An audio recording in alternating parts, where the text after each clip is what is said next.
Paul, can you hear me? Thank you very much. Welcome everybody, welcome to the subcommittee, to the grants subcommittee meeting today. Apologies for a slight delay and welcome to all those who are watching this on live stream. I just have some introductory remarks and I want to express a very warm welcome and morena everybody and welcome to this first meeting of the new grants subcommittee. It's great to have you all here, including our community reps. I just want to acknowledge the applicants to the grants process on this particular occasion because I know this has been a very difficult time for them, and I want to acknowledge the work they've put into putting their grants in on this occasion. And I want to acknowledge staff too for the challenges they've had in putting this all together and congratulate them on successfully doing that for today. It's been quite a mammoth effort, and there will be some different things about today. One of the things I'd like the committee to consider is very, very unusually we are considering rolling over some funding where we perhaps haven't allocated in the recommendations. Normally we would distribute that today. We're going to consider rolling that over because we understand the need is going to be greater later on in the year. I'm going to assume as we go through where there are suggested recommended conditions for some of the grant approvals, I'm going to assume that those are taken as read unless members of the committee raise a change they want to see to those. So we're not going to go through those individually. And I would ask that you use the raise hand feature. We're going to try that to begin with. If we don't find that successful, we'll go to raising hands, but do raise your hands for voting, please. So I don't believe there's any apologies, and I'm just going to check with Rebecca. No apologies. So we're going to move to confirmation of the agenda, and I'm going to move that the subcommittee confirms the agenda with the following alteration in regard to standing order 21.1, option C to be adopted in relation to moving and seconding and speaking to amendments. Do I have a seconder? Oh, there's Councillor Lefiso. All those in favour, could you raise your hand? And all those against. That's carried, motion carried. Declarations of interest. Members are reminded of the need to stand aside from decision making when a conflict arises between their role as an elected representative and any private or other external interests they might have. If you have specific conflicts of interest for specific items, could you please keep those until the beginning of the section? But what I'm asking for now is, are there any additions or changes to the conflicts of interest register, please? Could you raise your hand if there is? No? Okay, so I'm going to move that the subcommittee notes the elected room. Oh, Sarah, are you seconding or are you saying there's an alteration? Sorry, I've just realised my residential property isn't on there, so I just need to add owner residential. Okay, thank you. Any other alterations? Steve Walker, Councillor Walker. Sorry, I was just seconding the motion. Oh, thank you very much. Well, I'll move it first that we note the elected or independent members register attached as attachment A and confirm the proposed management plan for elected or independent members' interests. Or I've got a seconder, Councillor Walker. All those in favour say aye. Raise your hand. You and any against. Motion carried. Thank you. So we're going to move into Part A reports. And we're going to start with the neighbourhood matching and small project grants and then move into the community arts, creative communities, professional theatre, community events and community gratification. And I'm going to ask Ms Gunn to speak to the report. So we're starting with the neighbourhood matching and small project grants. Ms Gunn. Anything to add to that at all? Can you hear me? Just check. Can you hear Joy? Yes. Okay, great. Just really in terms of the neighbourhood matching and small projects grants, I'm really taking it as read unless the subcommittee has particular questions about the grants. We will. I'm just noting as I say that, however, that there were a few applications for neighbourhood matching grants that, due to the level 4 and level 3 lockdown periods, the planned activities could not occur, and we will pick up those applicants again. They're being held over to look at something once we're at level 1. But apart from that, particularly with the small project or neighbourhood matching, unless there are any questions, I don't have anything more to add at this point.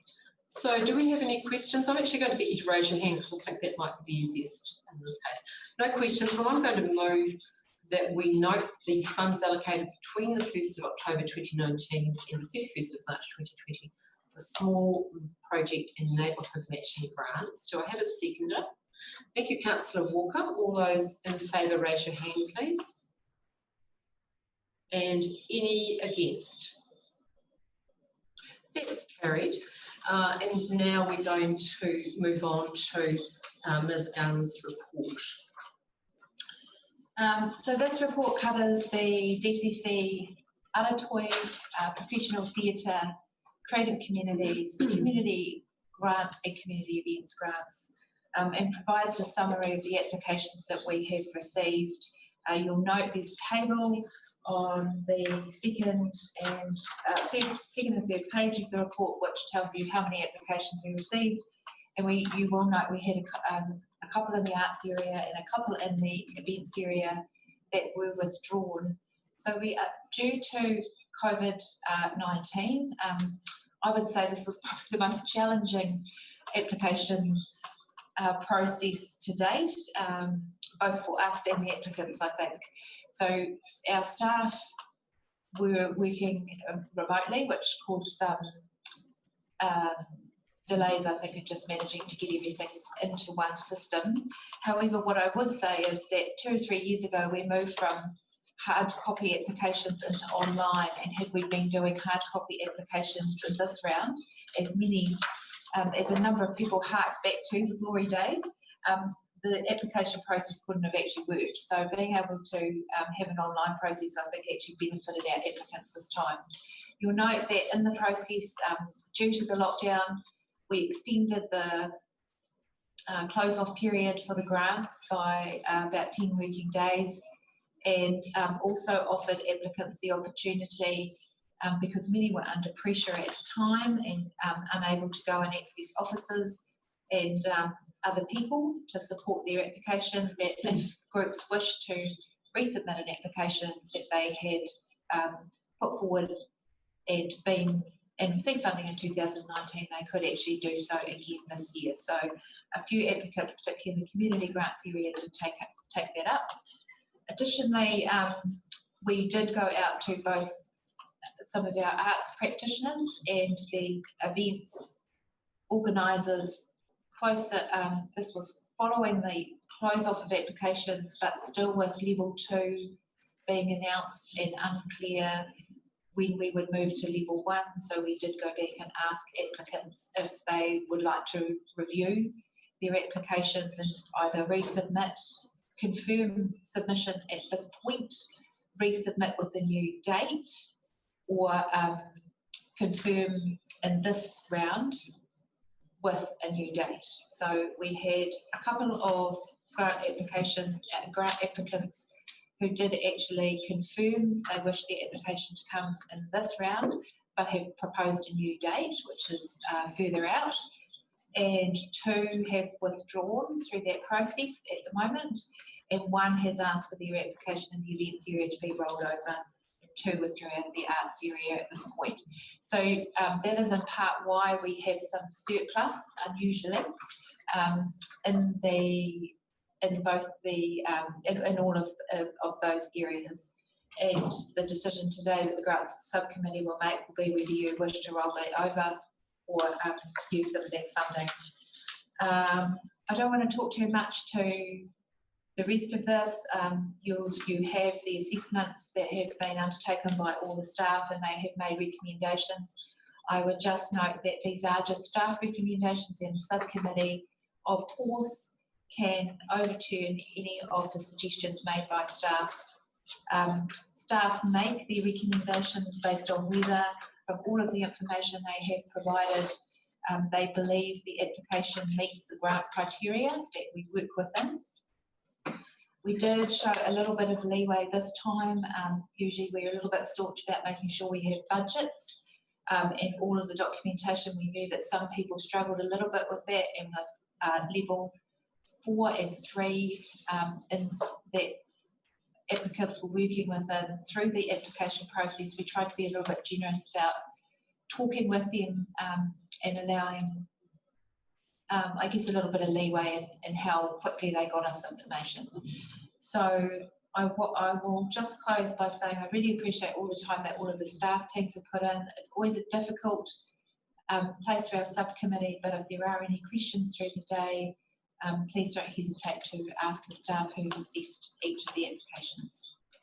Thank you, Ms Gunn, and we will start with the arts grants. I'm going to begin by asking for any conflicts of interest, and I'm just going to identify my own one first. I do have one in this category and some in another category, and at that point Councillor Levy, so we'll deal with that. We're going to, in each section, vote on the recommendations or whatever we decide we're going to grant by taking those with conflicts of interest first, approve, decline, and then those without conflicts of interest second, bunch, approve, decline. So that's how we're going to do it through the day.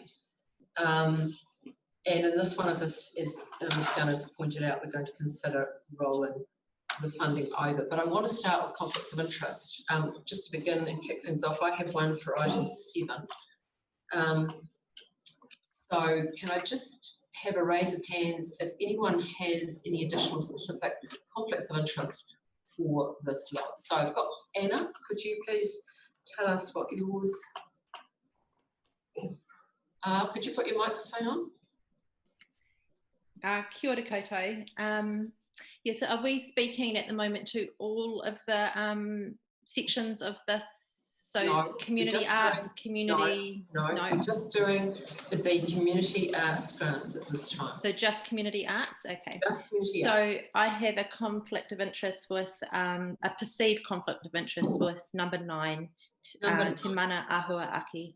Okay, thank you. Thank you. Mr. Hendra. Kia ora. I've got a conflict with the Blue Oyster Arts Trust. I sit on a committee. That's number item 1, yes? Item 1, I sit on a committee with Hope. It's fine, just I need to know that you have one. Any others? Any other conflicts of interest? No. Councillor Walker. Yeah, I have a perceived conflict of interest with Daniel Belton's application. I think it's number 2. Sorry. Yeah, thank you. Any others? No. Okay. Now we're going to go to the to ask the staff to speak to the report specifically on this set of grant recommendations. Once we've done that, we'll then talk about the possibility of rolling over the funding, because that will help to focus our discussion going forward. So if I can hand over to Ms. Wilkie, please, and Ms. Kincaid. Okay, I'll just quickly start, and I just wanted to summarise the arts grants really quickly. We've had 37 across the 3 arts grants, which is fantastic. That's the amount we received this time last year. It's down somewhat on September, where we had 58 applications and 48 in the September prior. So really pleasing to see the applications staying in that normal range, especially as the applicants were submitting under level 4 when you couldn't hold any sort of event. So we've had 1 withdrawal from DCC Arts, which Lisa will speak to. And I'd just like to tautoko what Councillor Gary and Joy have said. Really want to acknowledge the work that applicants have done in terms of putting in these applications under lockdown. They really give us something to look forward to. And also tautoko the work of acknowledge the work of my colleagues under lockdown. Working remotely has been a challenge. So I'll pass over to Lisa now. She's going to speak to DCC Arts and Creative Communities, and then Cara will speak to Professional Theatre. Thanks. Excuse me, thank you, Kirsty. If if you're looking at the spreadsheet on page 20, attachment B, item number 8, the Otago Society for Music Education, which is the ukulele jam, that was a late withdrawal. So that leaves an extra $3,000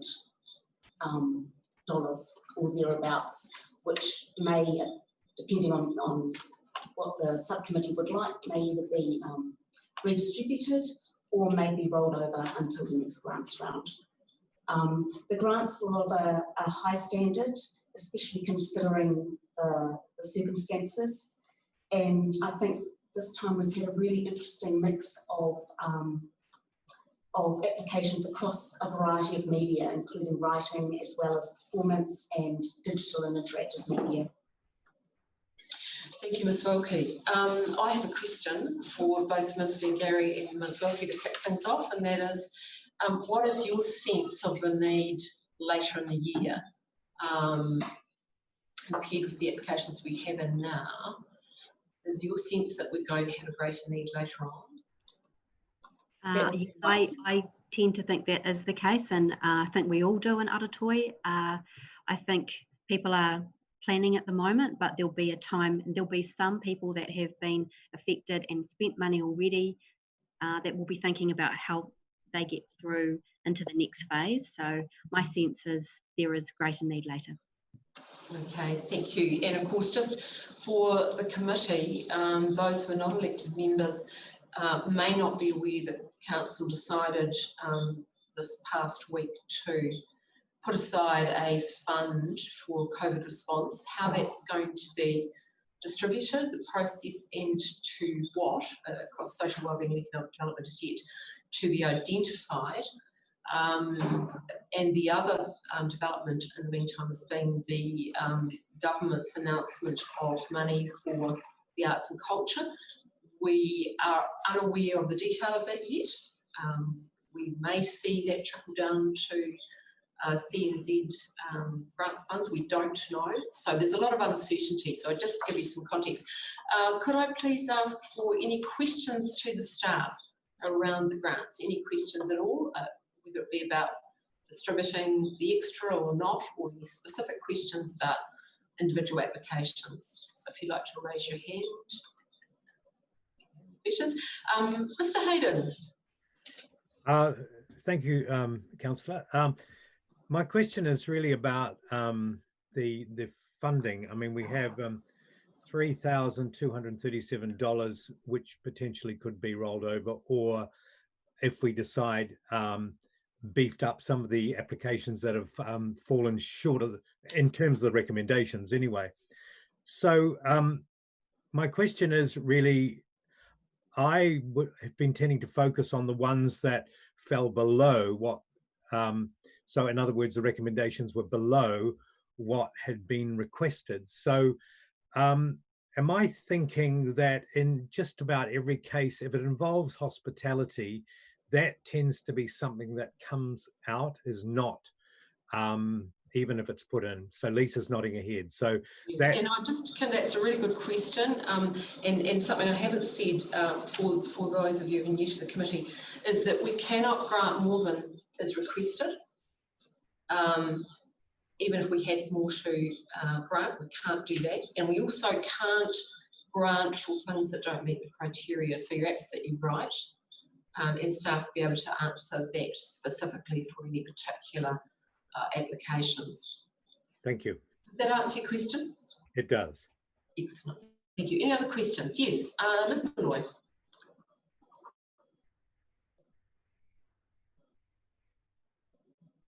Can't hear. Sorry, mute's not working. Is that why the $200 difference for number 9, Te Mana Āhua? Yes, that's the case. Okay, thank you. If you're not speaking, could you turn off your mic? Peter, I wonder if you could turn off your mic. You could mute, please. Thank you. That's really helpful, otherwise we get feedback. Yes, Councillor Alder. Just a question about the overall diversity of the grants, and I note that we've got work with parolees and prisoners, we've got some workers' education for South Dunedin, and a mural for South Dunedin. Do you feel that overall there's a more emphasis on empowerment and inclusiveness within this grant round? Because I felt like that came across. Yes, I would absolutely agree with that, and you also see that in the creative communities applications as well. And I did think that there was a focus on arts in the community and community arts as a vector, as supporting the idea of well-being, and it was a real pleasure to see a number coming through from South Dunedin in particular. Yes, oh, thank you for reaching out to those people and supporting them. Thank you, Councillor Elder. I'm going to ask to get a sense of, just test the water, about rolling over this funding. It's very unusual action that we have the opportunity to take. How the committee feels about doing that in this particular section. Could I get a sense of that from you all? Can I, Councillor Barker? Yes, you're putting your thumbs up. Yes. I'm putting my thumbs up to support it. Okay, so I'm looking for a motion, really. Would anyone care to move a motion about that? Yes, Ms. Benoit. I'm happy to move that we roll the $3,237 over for the second round this year. Thank you, Councillor. September 2020. For the September 2020 round. Yes, we'll just add that wording.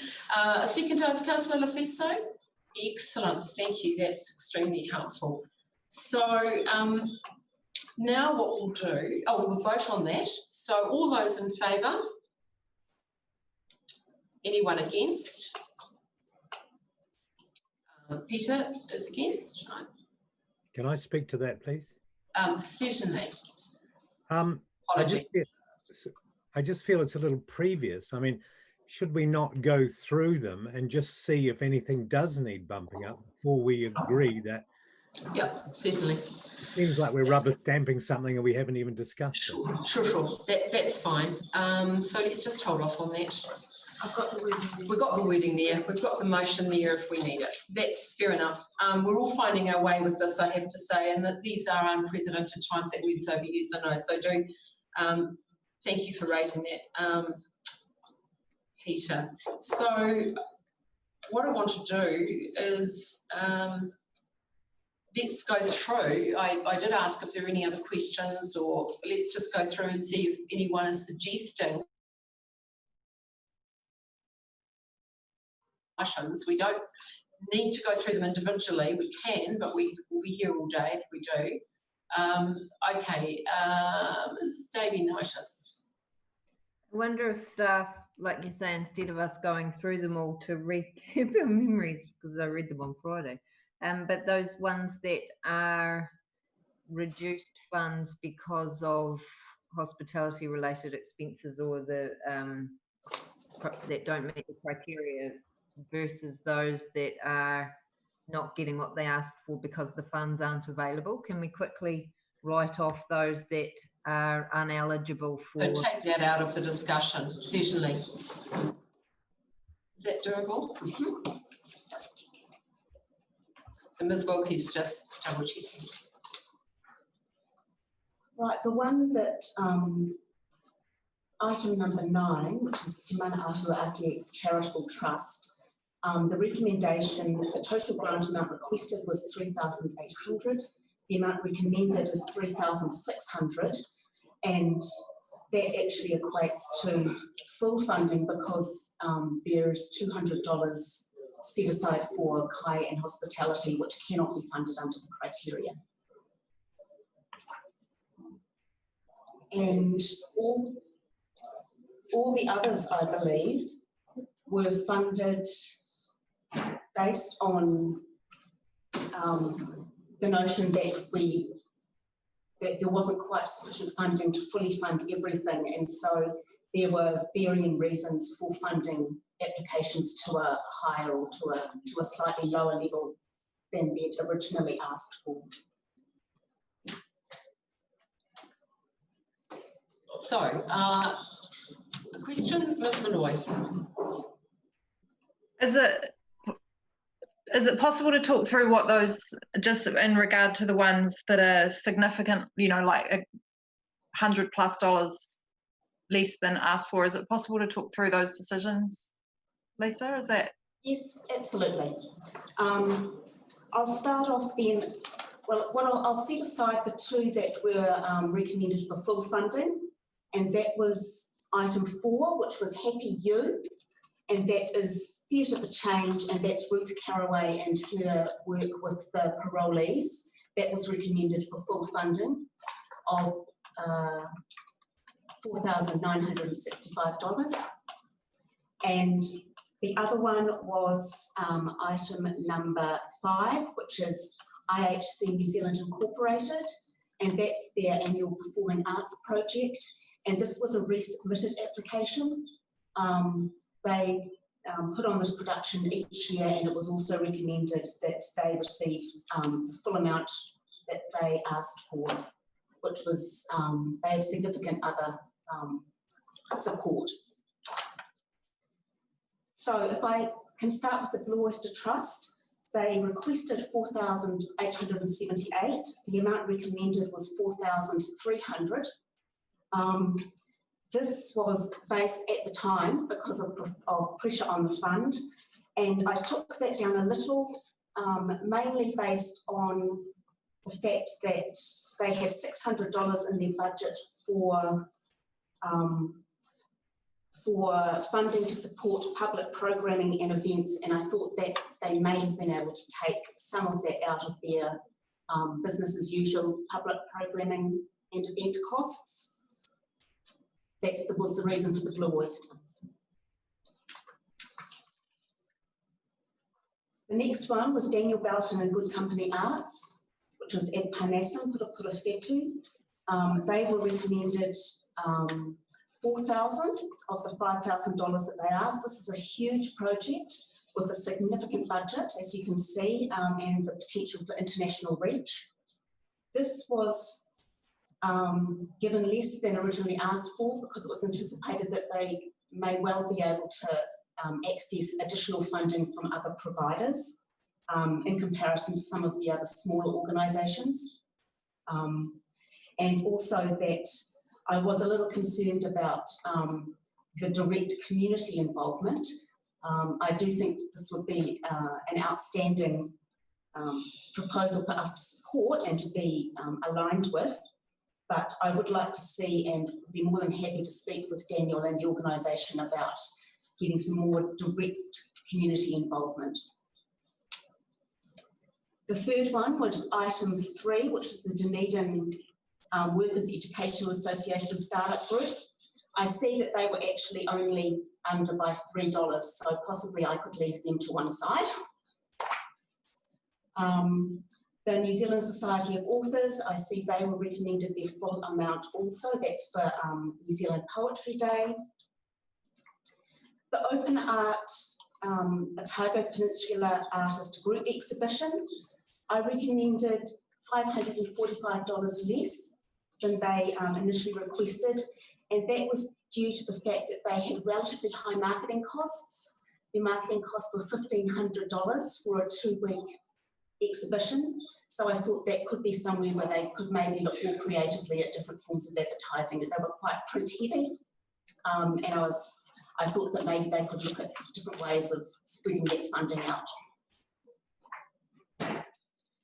The next one is the Globe Theatre, item number 10, and this was to assist with the production and performance costs. Again, this was, I recommended $1,250 down from $1,500. This is commensurate with previous applications and previous amounts that the Globe has been funded. And once more, I think they could probably manage some of their events and marketing costs a little more rigorously. Peter. Peter. Yes, Lisa, I'm looking at the different, because they revised the budget, and the only change was in marketing, which they pumped up by another $1,000. Yes. So, I mean, when you looked at the original budget, they were actually in profit. they didn't really seem like they didn't need the money. They generally break even, and that of course does depend on box office, and we did take that into account when looking at the willingness of people to be going out and the possibility of lowered box office takes within the next 6 months, given the pandemic. But I do take on what you've said. Thank you, Ms. Wilkie. Ms. Malloy. Just an observation as a marketing practitioner. None of these marketing costs strike me as high. That's from my perspective, and I know that the institutions I've worked in have had different marketing budget allocations, so maybe I'm just used to having more money to throw around. Some of the other marketing budgets I've felt were really low, and so when I looked at the Arts Society, because there was a comment that the marketing costs were high, and I thought, oh, $1,500 for a 2-week exhibition is I didn't feel like that was high. I take on what you're saying about print being expensive and maybe not best reach, and I guess that was where my question over the weekend was around whether the DCC's marketing team has the capacity for providing a little bit of their expertise to some of these people about best ways of gauging their demographics and reaching their audiences so they can get best bang for their not very many bucks. There was a question in there, but it's escaped me now, so I'll mute myself again. Thank you. Thank you, Ms. Malloy. I just want to ask Ms. Gunn a question. Can you just comment on, because this was raised in some of those questions, around organisations that are sustainable and are applying for other funding? Would you have any comment about that? Because sometimes the budgets look quite positive, and as if they were going to be making profit, but in fact they haven't got the security of knowing those funds, that they've got those funds yet. Sure. So part of our application process, we do ask every applicant if they're applying for other funding. Obviously what we want, the council is never the sole funder of any application amount, so we want to ensure that there is other funding supporting a project, an event, an organisation. So we always ask if they are applying for other funds and what they are. Now, quite often groups are applying for other grants. It doesn't mean they will receive them. They just tell us how much they're applying for and from who, particularly if it's over the the period where they put their application into us at the same time. What I would say at the moment is we have definitely had information that income from gaming machines and other forms and investments for a lot of other funders is significantly down, reduced at the moment, and so I would quite envisage at this point in time that all of the groups who are applying for other money are likely to get less than they originally applied for, and that only came to light, that kind of particular scenario about the funding sector after the application process closed off. But every time we do ask applicants about where they're applying to, it doesn't necessarily mean they will get all the money, and sometimes they are turned down by other funders and have to come back and say, even though you funded us, we actually have not been able to get enough money to finish the project or complete the work. And so then they've returned the money to us. Doesn't happen very often, but it has happened. Thank you, Ms. Gunn. I just want to let you know how I'm going to approach this, the voting and so forth. What we're going to do is look at any pluses or minuses, anything you want to add or take away from those who we can do that with in this list. And we'll get some consensus around that. We'll then vote, and we'll do the voting with the ones with conflicts of interest, approving, declining, voting with the other, approving, declining, and then we'll look at anything left over and the possibility of rolling that over if there is in fact anything left over, and why we'll be able to take account of the pluses and minuses and let us know what we have. It may be the whole amount or it may not be. And we'll vote on that at the end. So is everyone happy with that process? Right, okay, excellent. So anybody wanting to suggest additions to any of these applicants? Councillor Walker.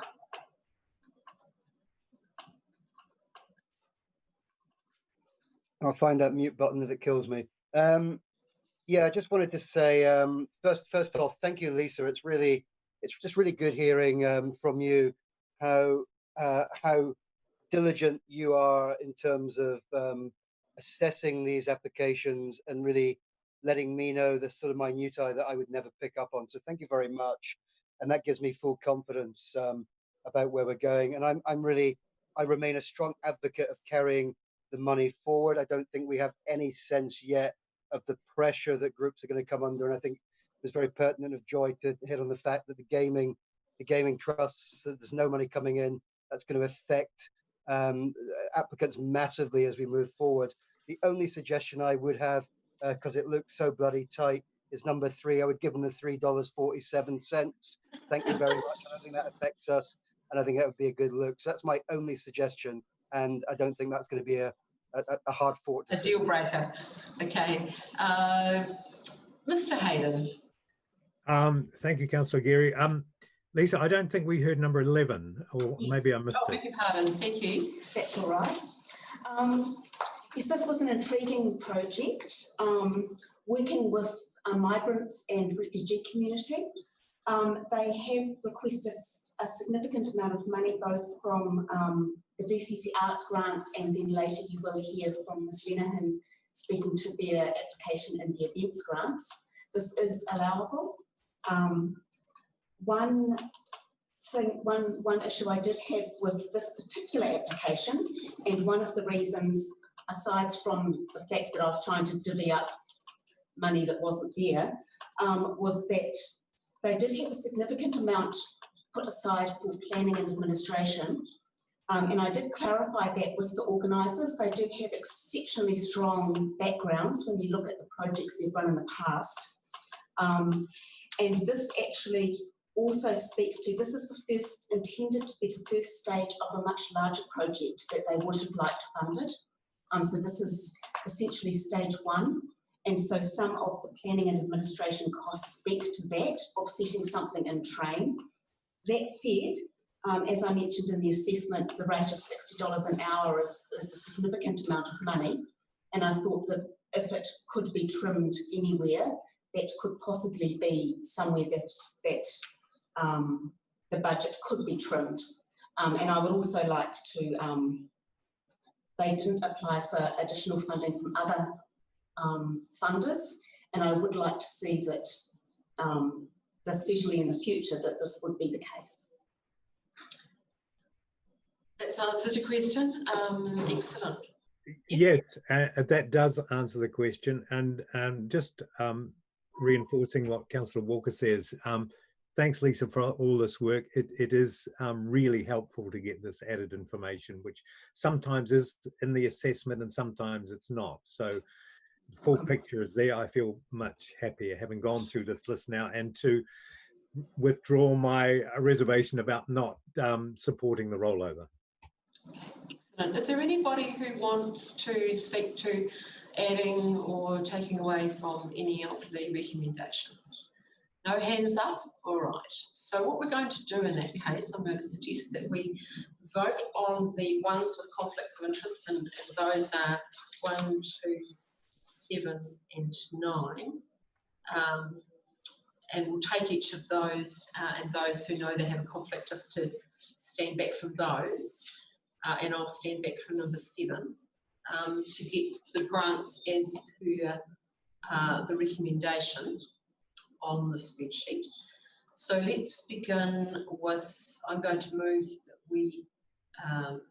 that we grant as per the recommendation for item 1, Blue Oyster Arts Trust, All those in favour, raise your hand.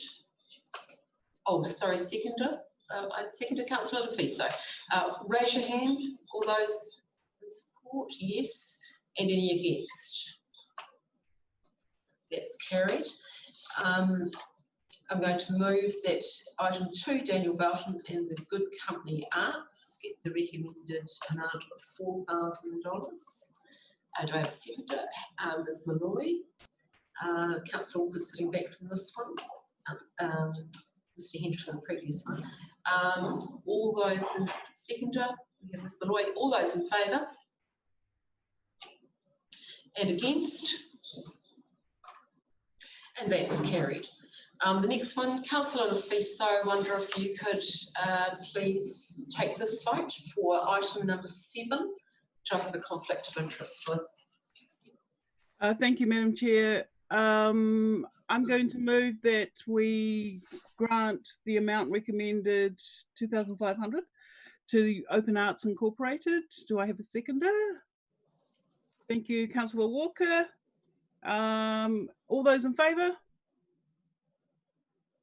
Against? Any abstentions? Thank you. Thank you, Councillor Lefiso. And item number 9, the amount of 3,600 to Te Mana Apua Ake Charitable Trust, and Ms Parker's sitting back from this one. Do I have a seconder for them receiving the recommended amount of $3,600? Councillor Elder. All those in favour? All those against? It's carried. Thank you. Those are all the ones with conflicts of interest. And now we're going to take the rest of the items, being 3, 4, 5, 6, 8, 10 and 11. And I'm going to move they receive the recommended amount. Sorry, can I interject? Can we move? I did suggest we could give $3.47 more. I beg your pardon. $3.47 to Payment.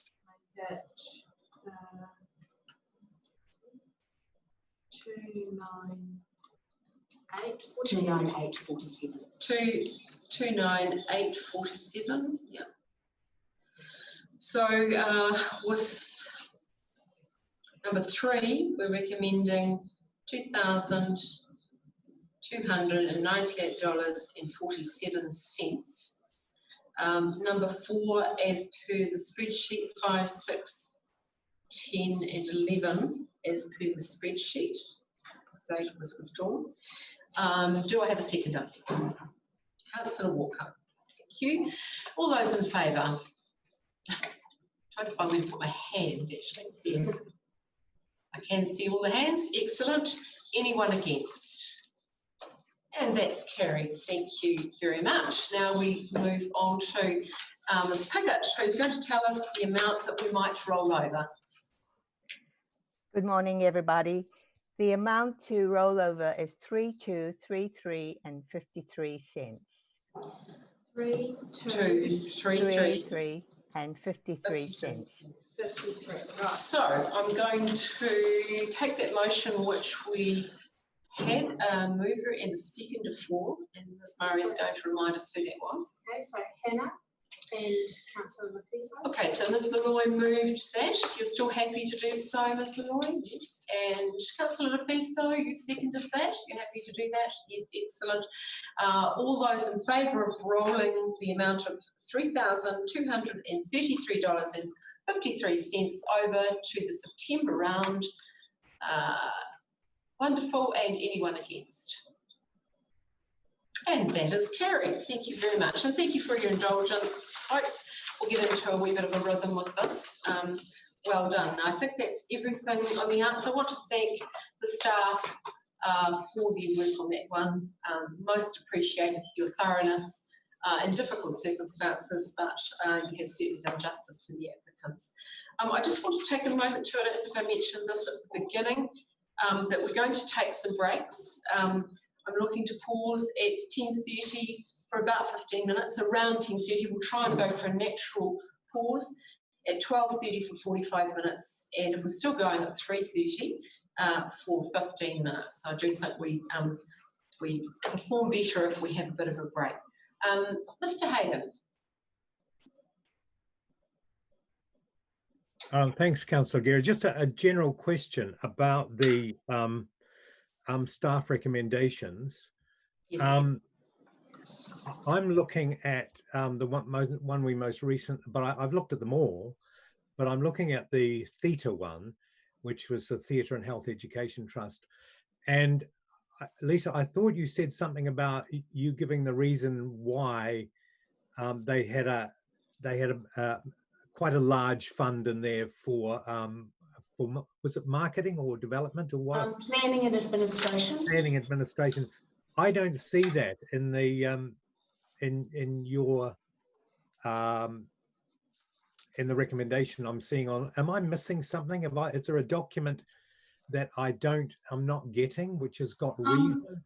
They did put in to an amended budget. Budget. I'm saying in your recommendation, did you write that up? Or should that be in your? Sorry, at the bottom of my assessment, I've got the hourly rate of $60 per hour for planning administrative costs is high and does not reflect market rates. The amount recommended reflects this. I'm not seeing that. Where would that have been? That's on the bottom of the assessor comments. Oh, I see. Right. Yeah. Fourth paragraph down. Yeah, gotcha. Thank you.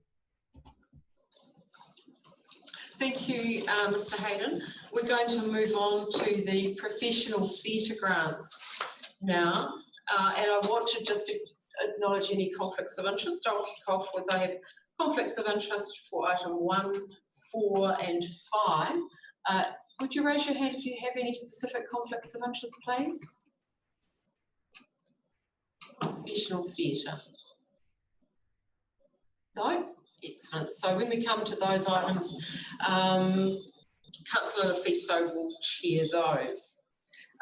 So who do we have speaking to this? On. Ms. Patterson, would you like to speak to us? Welcome, Morena. Morena, kia ora koutou. It's lovely to see everybody. I will just kind of outline really briefly the shape of the professional theatre grants in this round. So we've had 9 applications. We've got $136,356 to allocate, and that's what I've recommended against. But of course, that's a recommendation and totally shiftable once we start having the conversations. I think this is the last round for the partnership with CNZ, and it's a good round. It's nice to see a real spread of both development work and presentation of work. It's really great to see some Māori theatre, strong Māori theatre applications in the round, and also 2 really great verbatim theatre works. I think the Food Project and the Cadbury's Bittersweet Project are exciting and great to see. It's also nice to see the RBS production that we have funded, the devising of the work, that the second phase of that is in this round, plus the presentation. And I also must note that the immersive fire application, which is, I'm just trying to find which number that is, number 4, in the spreadsheet, there has been, the total costs are actually, the total project costs are actually 19,600 and not 6,300, which is the project income. So I think it's correct on the assessment sheet, but it's not correct on the spreadsheet. So just to highlight that applicant is actually not asking for more than what the project costs are. Thank you, Ms. Patterson. And I just wanted to add, sorry, I was distracted, you may have covered this, that while it's the last year of the funding that involves Creative New Zealand, there is still 95,000 from DCC available for 2021, so that's something to keep in mind. Does anyone have any questions for Ms. Patterson? Councillor Walker. Yeah, hi Cara. Thank you. And thank you for clarifying the Moose Fire Productions. That was one of my questions. My second question is around, can you just tell me a wee bit about Aki Aki? Because in their financial statement, it lists them as being, and the words are exactly, engaged in the business of fitness centre. Okay, so Aki Aki is also the yoga studio.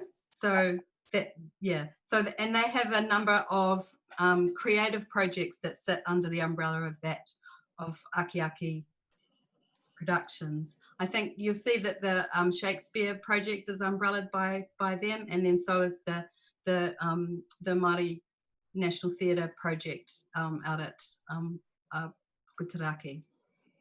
Cool, thank you for clarifying. It's been bugging me for a week now. Thank you. Thank you, Councillor Walker. Any other questions? So we don't have any money to look at around rollover, but what we can do is look at if you wanted to redistribute within what is available, so that would be taking away from someone and adding to another.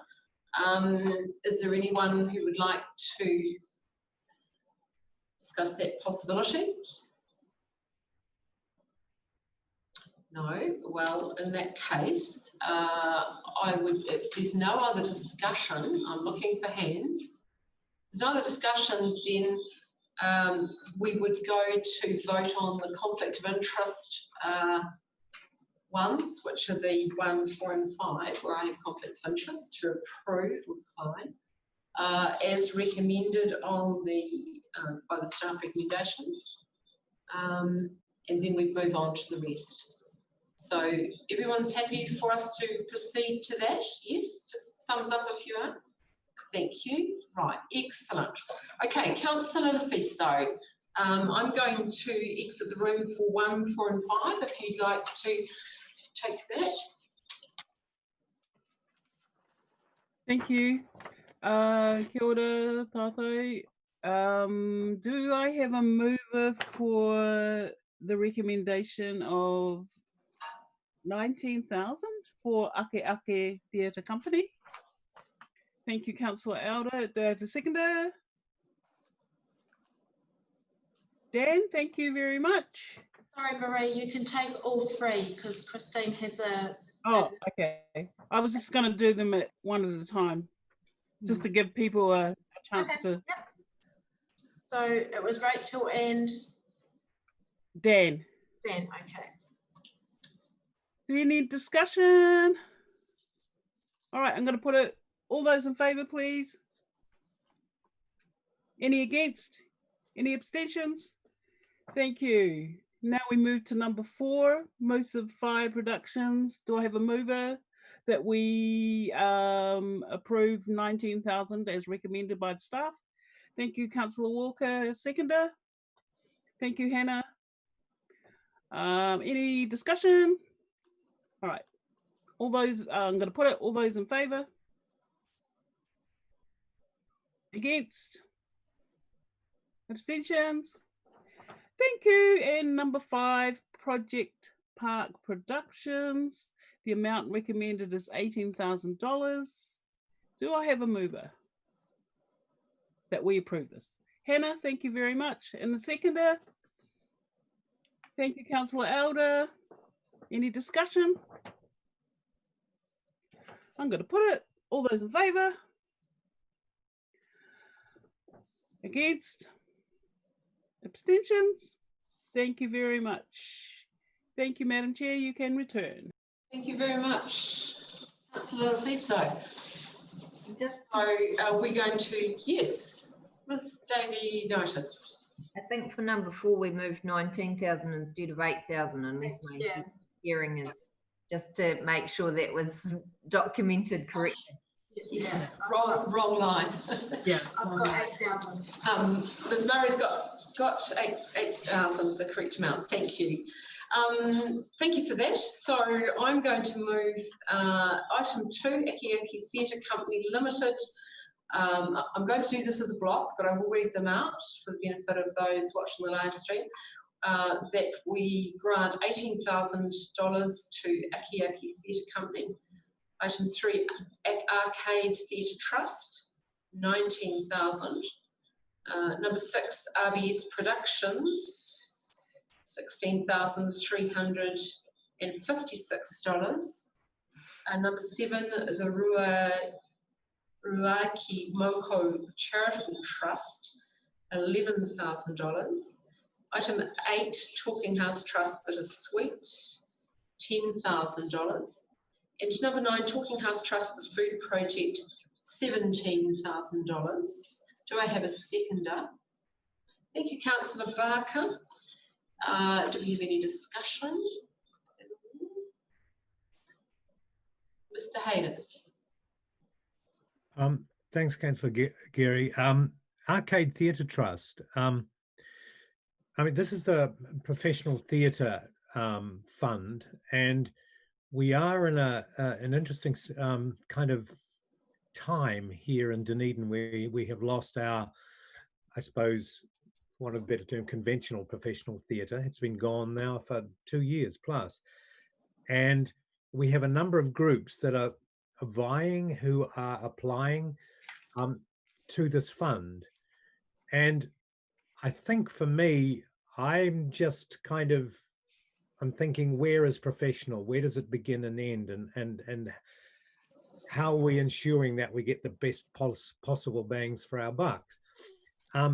Often it requires quite a bit of oversight, and we are so lucky to have so many dedicated people around here. But I'm just drawing your attention to number 3, Arcade Theatre Trust.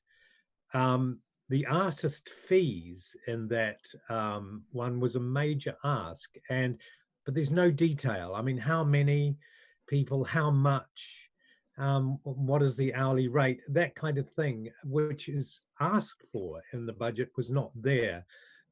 Cara, can you give us any more detail in there?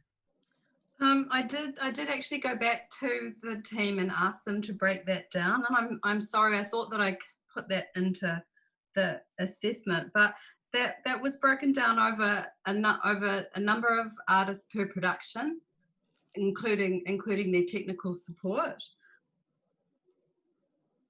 Yes. And any idea of kind of rates?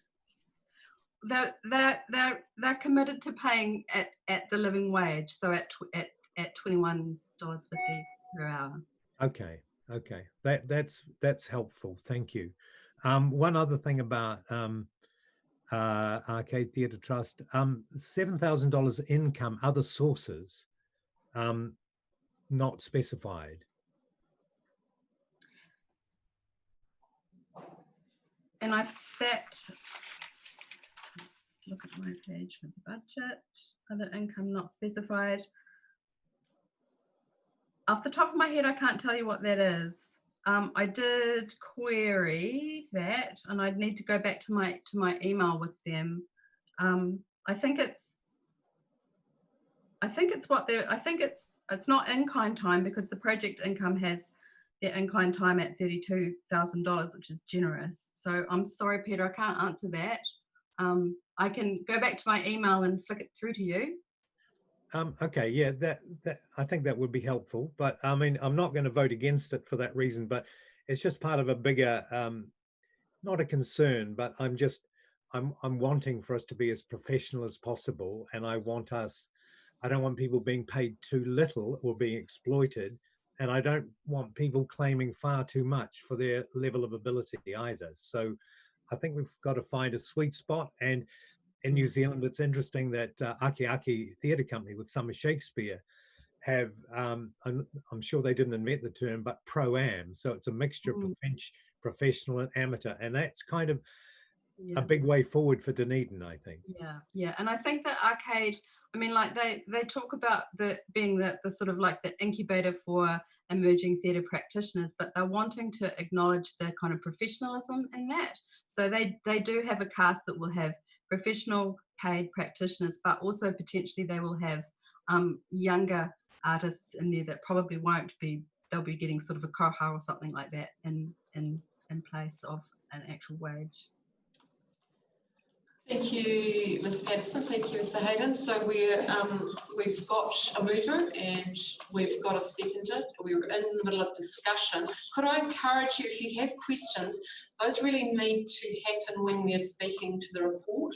So we need to ask those questions at that time, but at the moment we're up for discussion. Did I have some discussion from Councillor Walker?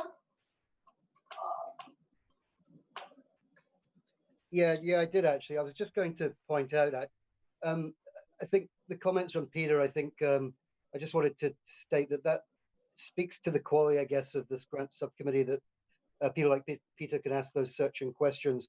Because I was actually just going to say, when I had my hand up previously, I just wanted to pass my thanks on to Cara and point out that I'm not an expert at all in the theatre world other than an attendee. And it's funny you mentioned the Arcade Theatre Trust, because the production contains my two favourite things in life, which is carbon neutrality and The Simpsons. So I'm definitely going to be in a seat watching that. Cara, I just wanted to point out that as somebody who goes to the theatre, I'm just really excited reading this, because four of my comments marked on here is I'm going. So I just wanted to state that, and I think you must be really chuffed about the quality of productions coming. Yeah.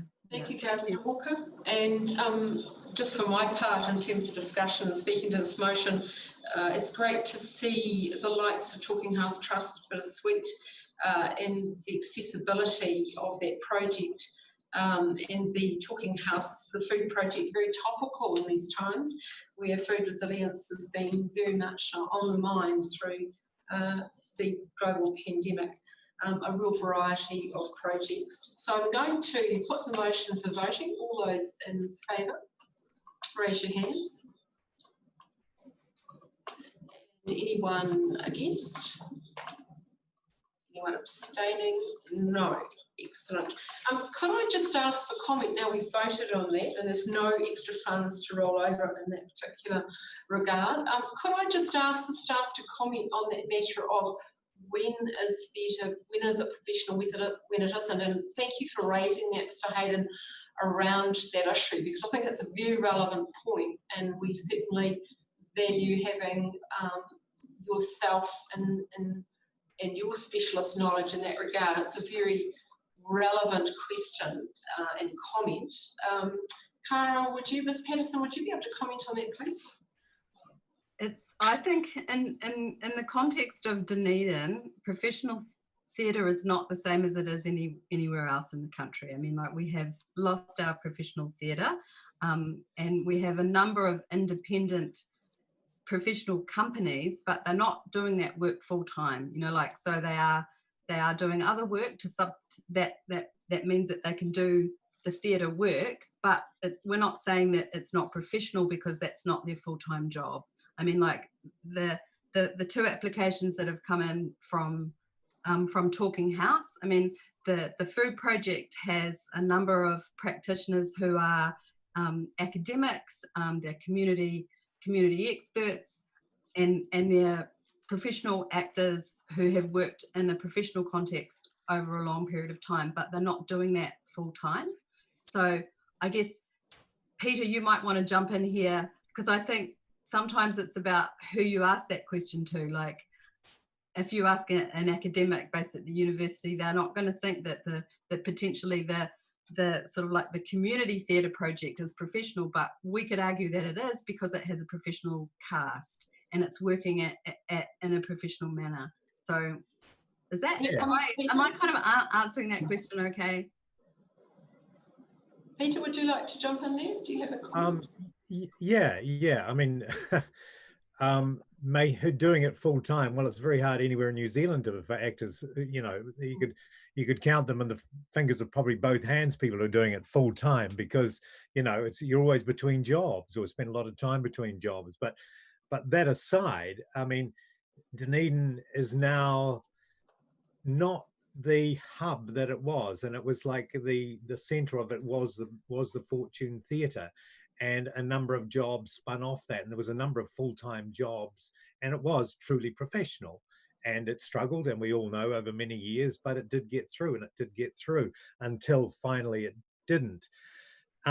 So what we have in Dunedin now is yeah, we have people who are dedicated, people who have a lot of skills, and most of them are not full-time. Some of them, you know, they teach at the uni. Some of them have jobs in the city or don't have jobs in the city, or who are contractors like myself. So we live in the city. We think of ourselves as professionals, but, you know, the professional opportunities are few and far between. But as I said before, now that the theatre has gone, it's opened up the possibility of groups. And Cara mentioned Arcade Theatre Trust, and their demographic is 40 and younger, and it's an incubator, which is great. And Abby Howells and her group, they are also experimenting and coming up with new forms.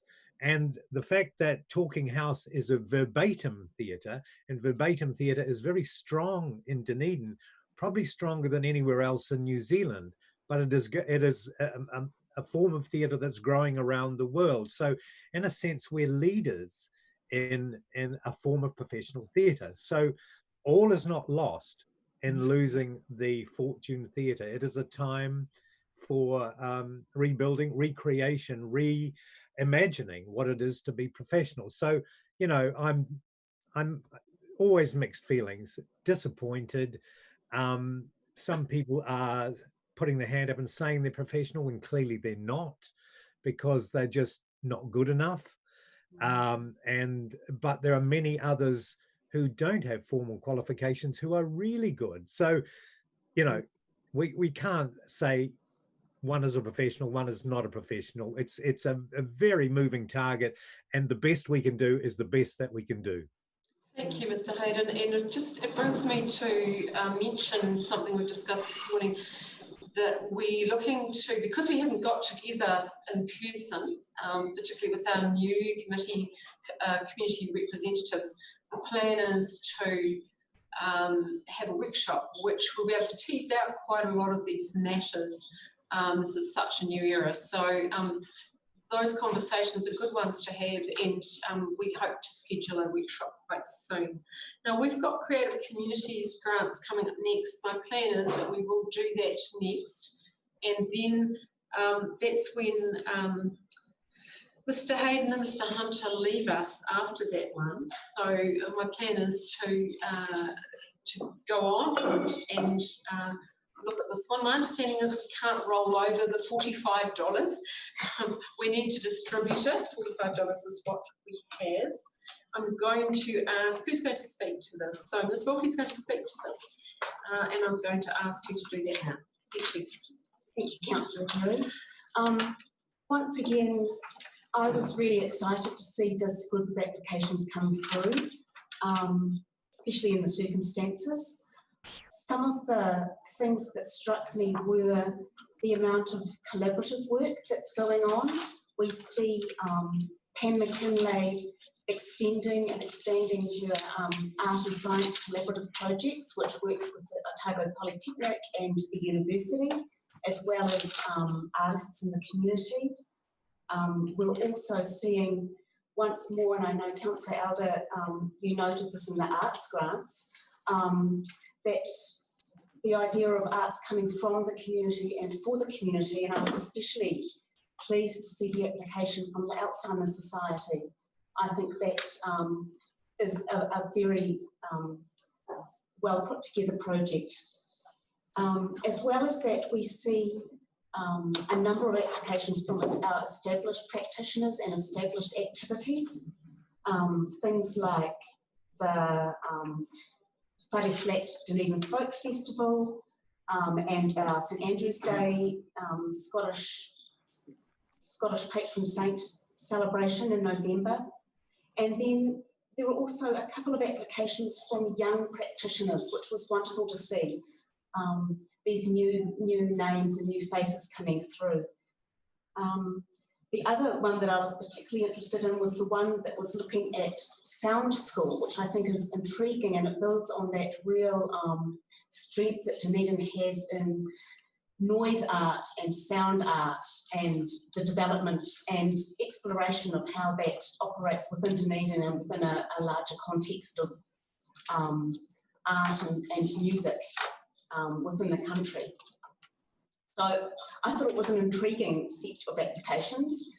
On the whole, we managed to fund the majority very close to what they have. The one that I know Ms. Malloy did comment on was the Dunedin Theatre Reviewers Collective, and I'm happy to speak to that, my reasoning to the discrepancy in the funding for that, if anybody wishes me to.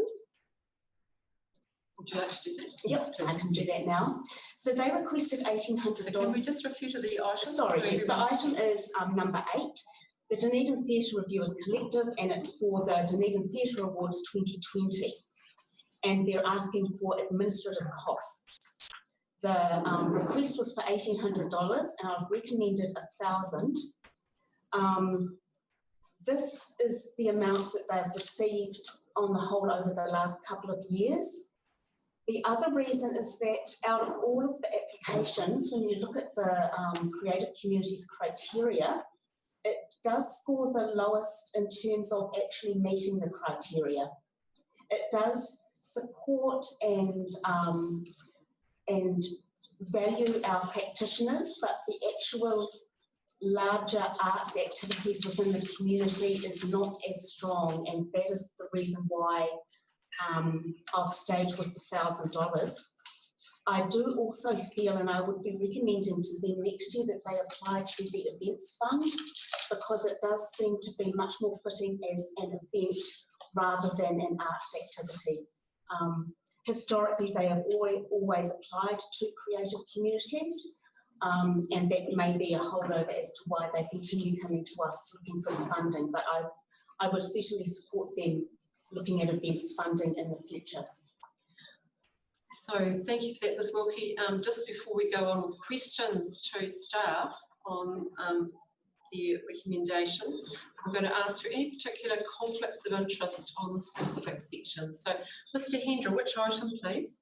Items 3 and 4. 3 and 4. Any others? Hands up. Yes, Ms. Barker. 6 and 7. Mr. Walker, Councillor Walker. Yep, 5 and 17.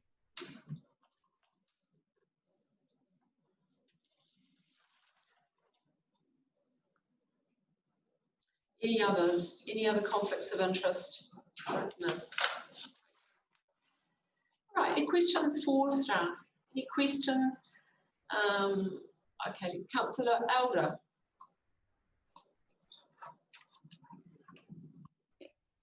Just on item 15, we've got 1,912, but similar to the other one, and that I was just wondering if we could give them that $12 extra. So the question is there anything stopping us doing that? I think actually there is a reason, because this is Okay, thank you, Lisa. I have a feeling that, oh no, there is nothing stopping them. They certainly may have the additional $12. If there is $12 to 45. Well, then if you so wanted to give them $12, so that's a possibility. Thank you. Thank you. Thank you, Lisa. Thank you. That's excellent, Councillor. And just remember that if they've asked for an amount and we've recommended, we can't give them over that, so that will rule some of them out from any extras. Ms. Malloy. This is a general question about the Whare Flat Festival. Is that at a scale where it can be recommended to move into the major events fund, or are they there yet? Because they're often into funding, applying into 2 funding pools, which is fine, and let's give them all the money. But are they there yet, I guess is my question. Oh, I don't think they currently meet the criteria, but that doesn't mean we couldn't work with them to look at how they could move into that. There's a couple of events within the city that I think a little more discussion and further work to support them in their development could move from community to major community? And that's a really good question. I don't want to say which one. No, around that, and that's kind of a transition and some ongoing work, to be honest. Did I see your hand up, Councillor Barker? I guess my question was following on from that about the Dunedin Midwinter celebration, and I assume that might be one that might be thought about moving into the events, because I sort of see some of this as nurturing the smaller events and then moving them into the major events. So I'd like to support that. Midwinter is already in the major community events for Midwinter Carnival. This application is not for the normal Midwinter Carnival, it's for an additional project. Summer Carnival, Summer Lights. Councillor Barker, I think you indicated a conflict of interest on that item, did you not? So that would preclude you from questions. Mr. Hayden. Thank you, Councillor Geary. Number 9, Finn Gallagher, Ilk, Dunedin Arts and Culture print publication. It's a general question about, because it's been recommended that it receives its full amount. I think I'm right in saying that. 3.2, yeah. I've seen these. Do these publications come and go? I mean, we've seen. I seem to remember over the years there has been quite a few. I think the difference in this one is the invitation to young writers to become involved. So they're encouraging more work and original work and previously unpublished work, which is good. But is it not doubling up on things that exist in the town? I did speak when Finn came to me. He came to me quite early on in the piece to discuss that, and that was one of the first things I recommended that he do, was to go out and look at what actually was out there, because I know that there are a number of I mean, zines by their very nature can be somewhat transitory, and that can be part of the actual practice itself, that they're not permanent established publications, which means that they can be flexible. I certainly take on board what you're saying. Finn is of the belief that his sits in a slightly different demographic and interest point to the others that are out there. He looked at Stone Soup, he looked at Down in Eden, and I know that we actually did fund a zine last year, or a magazine, but again, that was more looking at graphic comics. So I absolutely take your point. These things do come and go. Some would say that is part of practice, but of course it's up to the subcommittee whether you feel that it's something that you wish to support.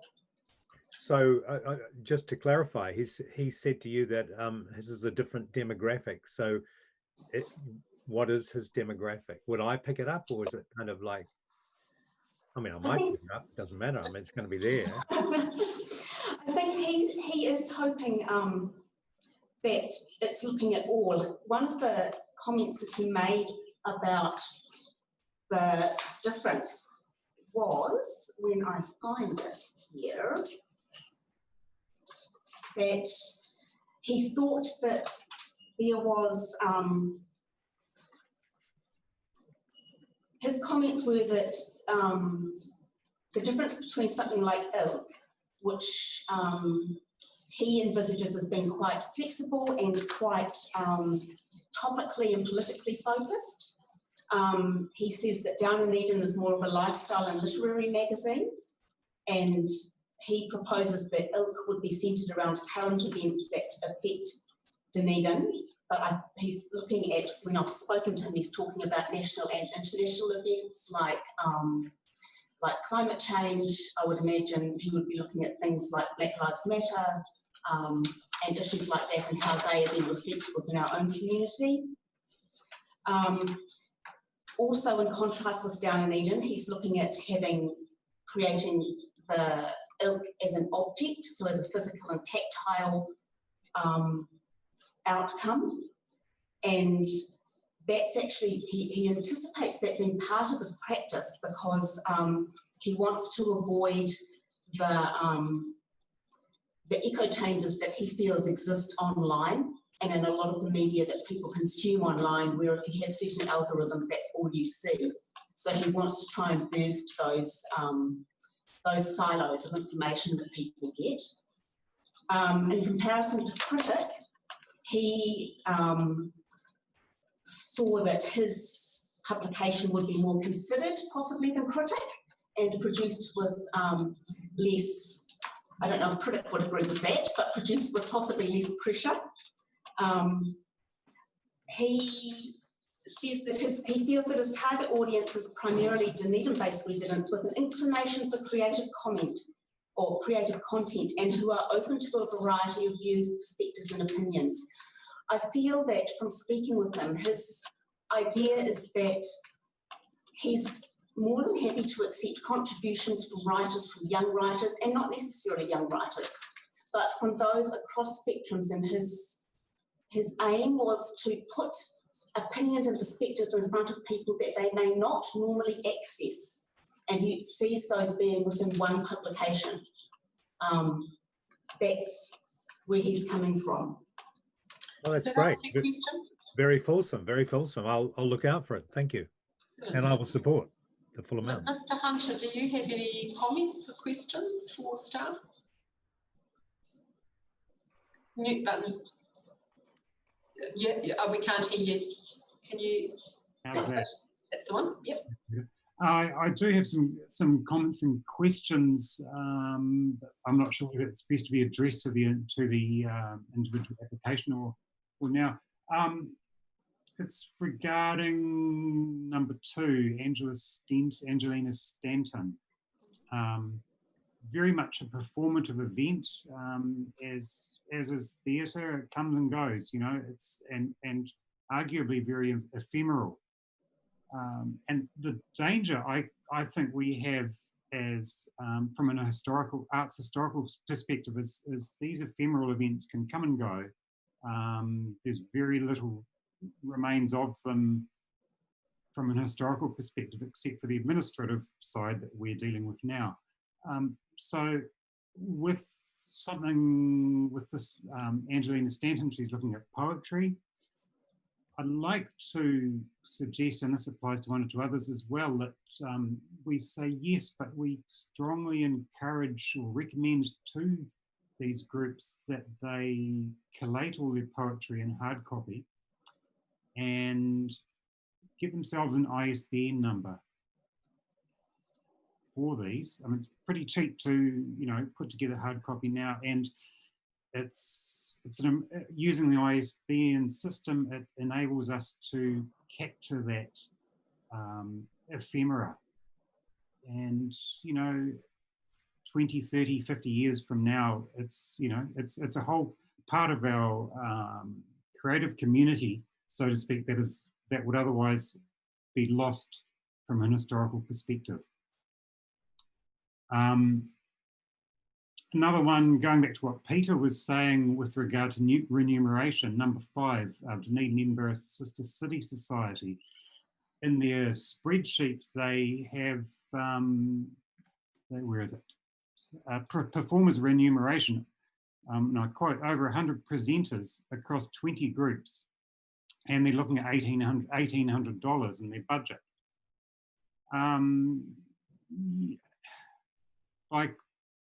I'd like to suggest, and you know, this will come up in other groups as well. This is it's an example of presenters and performers being grossly underpaid,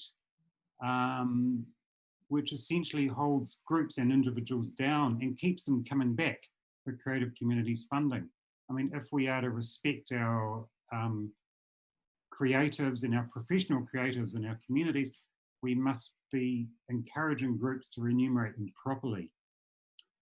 Can I just take up that point, Mr. Hunter, that's a really good point you make. They have applied to our community events as well, and I know from experience with that particular group, they're really endeavouring to pay their performance, so that's certainly something that they're very focused on improving.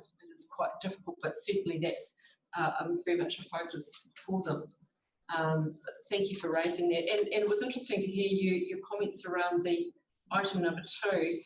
This particular one, this particular project, I really delighted in. It reminded me of there was a news item around a gentleman in Australia, I think it is, who takes his piano. God only knows how he gets it from place to place, but he puts it in remote locations. And one of the locations was on the beach with the tide almost lapping at his feet. And he plays the piano in these remote locations. He doesn't advertise a wee bit Banksy-like, he just turns up. I love this particular event. I think it's really accessible, makes poetry really accessible. But I take your point, and I think that's a really good discussion that we would perhaps be able to have in our workshop. So I'd really encourage you to hold on to that one and do that. Anything else that you'd like to say? Can I just with regards to Angelina Stanton's spontaneous poetry, I believe she does photograph each of the poems so they're not lost forever. So she does document them digitally, but I can certainly suggest to her, pass on the suggestion about an ISBN number. She has done this in the past. It could be that she wants them to disappear, she wants them to be ephemeral, to set them free, as it were. But I absolutely agree, it does seem like a shame, but it is a rather gorgeous project. It's a great comment. Was there anything else you wanted to say, Ms. Hunter? No? Excellent. Thank you. Any other questions for staff or comments? Ms. Davianitis? And then Ms. Barker, Councillor Barker. Probably a bit around the criteria, which I'm not entirely familiar with as far as creative communities, and I understand with arts and creativity often comes controversy. But just back to the number 9 with the print publication and the possibility of it being political content, or with the grant, the community grants is definitely, no political or religious bent. It's not, that's not the case with the likes of these. Like, are we opening ourselves up to funding controversial publications, and is that of concern to the committee? Well, I would see that as he is inviting contributions from writers, we would expect him to exercise editorial judgment, and he has said that he will do that. There's nothing that explicitly says that a work can't address issues, and certainly in terms of artworks, you get artworks that address issues like climate change or like structural racism or like prejudices. So, and I would also possibly ask Joy to comment on whether that would fall within the lines of political. Well, I think the difference between this, the creative communities, and our DCC arts grants is that we're an administrative body for actually creative communities. So the parameters fall slightly outside of our usual DCC grants, because with our grants, we set the policy and then we administer them. In this case, we are an administrator for Creative New Zealand. So it has slightly different philosophy, I guess, around it, but it is entirely up to the grants subcommittee about the comfort level with which you all have in supporting particular grant applications. Okay, thank you, Ms. Gunn. Now, are there any other questions from subcommittee members? Oh, Councillor Barker, apologies. Yeah, I just have a question just following on from Don's comment around the performance fees for the Edinburgh Sister City Society. I just wanted to clarify, it says there's 20 groups. Are they community groups, and is the $120 more of a koha than an actual performer payment? Yes, I believe so. You'll have performers like the young dancers from the Highland Dancing Club, young musicians from the bagpipe, learning the pipe bands. So it involves some school groups. So there's certainly, they're not professional performers, but I think at the very least a koha is important to acknowledge their time and the effort that they put into it, and it's certainly, and also responding to Don, it's something that we try and encourage really strongly when applicants come to us, is to include wages for themselves and wages for their performers. Thank you. Thank you.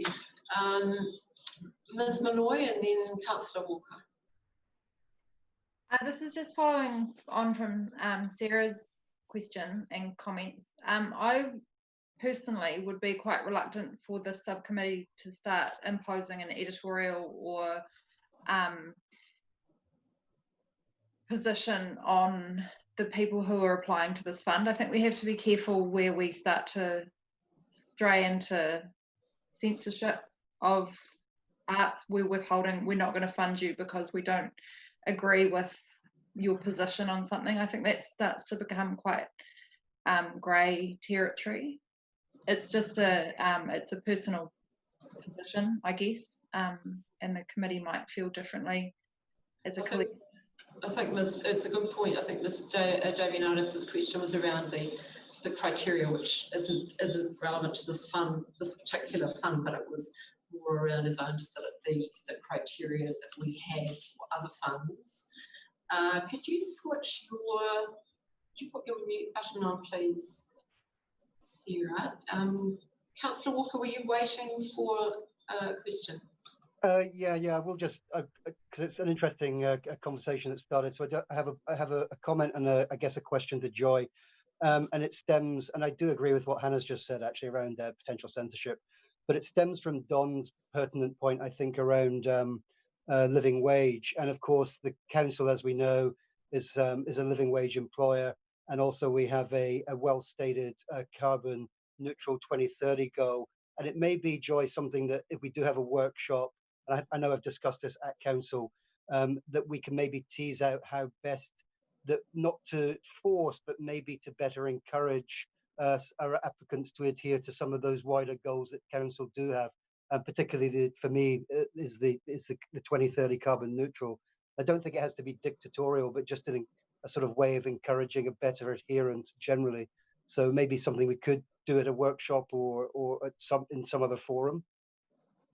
Thanks, Councillor Walker. We'll note that, shall we, Scott? Yes, we will. But just to say that in terms of the living wage, we already talked to all our applicants about the living wage, that particularly if they're costing even volunteer time, that they cost that against, you know, contributions that they cost that against living wage. Yes, Ms. Rocky. And with regards to Creative New Zealand money, they recommend as a minimum $25 an hour, which is higher than the living wage. Okay, I think we have canvassed all the questions. We have a suggestion from Councillor Elder for item 15, the Spring Chamber Music Weekend, to add $12 to make that $1,912, and that leaves us with $33. So before we get into the voting, anyone want to suggest where that might go before we start to make decisions? Ms Malloy. We could give it to the Dunedin Theatre Reviewers Collective. Possibly. A small token. Do we have a consensus on that before we vote? Is that... Yeah. Councillor Walker, Councillor Barker, did you have a... Oh, I wanted to support what Hannah suggested. Right, okay, $33 for item 8. Okay. Make it 1,033. That would make it 1,033. And that, why, I think, would account for the 45. Can I just check in with you, Ms Pickett, to check that we've used up the $45? With 12 to yes, item, correct. Item 15, an extra $12, and item 8, an extra $33. Right, so there's no rolling over, we're not able to do that. So my plan is to vote, and then when we've done this particular part of the process, what we're going to do is go to a break. So we're going to start with the items that have conflicts of interest, and I'll mention the conflicts of interest as we go through. I'll group them together because in each case there are 2 items. So we're going to start with item 3 and 4. So item 3, the Art and Earth project. recommended is $3,455. And item 4, the Art and Science Project, recommended $3,000. Mr. Hendra has a conflict of interest, so he's stepping back from it. Councillor Walker seconding, are you for that? Very good. All those in favour, please raise your hand. Finding the place for mine, very good. Anyone against? Any abstentions? No, that's carried. Item 5 and 6, item 6 and 7. And Councillor Barker has a conflict of interest and is stepping back from this. So item 6 is the Dunedin Gasworks Museum Trust, the recommended amount is $600. Item 7, the Dunedin Midwinter Celebrations and their project of summer lights, $3,500. I've got a seconder in Ms. Malloy, and I'm going to take the vote. All those in favour? Anyone against? That's carried. Item 5 and 17 being the one that Councillor Walker has a conflict of interest with. Councillor Walker, so that's 5. Dunedin Edinburgh Sister City Society, the amount of $1,860. And item 17, the West Harbour Arts Charitable Trust, the amount of $2,000. Do I have a seconder? Councillor Elder. Okay, I'm going to take the vote. All those in favour? And anyone against? It's carried. Right. We're going to go to the rest of them. And I'm going to identify the items, and I'm going to say as per the recommended amount. Ms. Murray, do you need me to read out the amounts for each? No, so I'm just going to read out the item and the organisation. So number 1, Simon Society. Number 2, Angelina Stanton. Number 9, Finn Gallagher.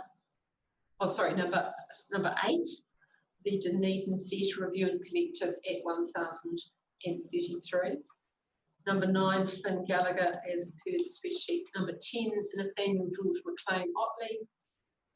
Number 11, New Edinburgh Folk Club. Number 12, the Pacific Trust Otago. Number 13, the Rob Vaughan Poro Titi Mindfulness Workshop and Performance Mediation with Yellow Eye Limited.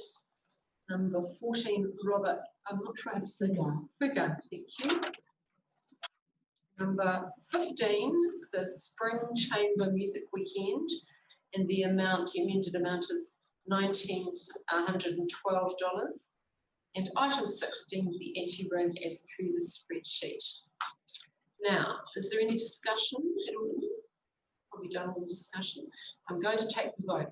A seconder for that, Councillor Walker. All those in favour? Any against? No, that's carried. Excellent. Thank you very much indeed.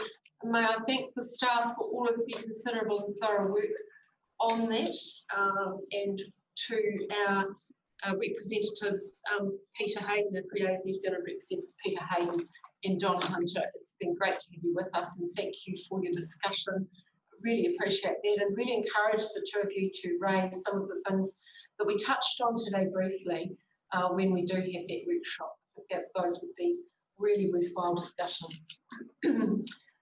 So we're going to go to a break now, and I'm going to announce an adjournment in a moment, and we're going to pause for 5 seconds, and then there'll be a screen come up. The adjournment's going to be 15 minutes. I make it 11:15, so we'll return at 11 a.m. promptly. And when we're about to restart the meeting, I'll signal to you that we're going to resume it again, and we're going to live stream again. So I'm going to announce the adjournment of the meeting until 11 a.m. And thank you to staff.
And welcome back everybody to the live stream of the Grants Subcommittee meeting, and welcome to those who are watching the live stream, and welcome back to the committee.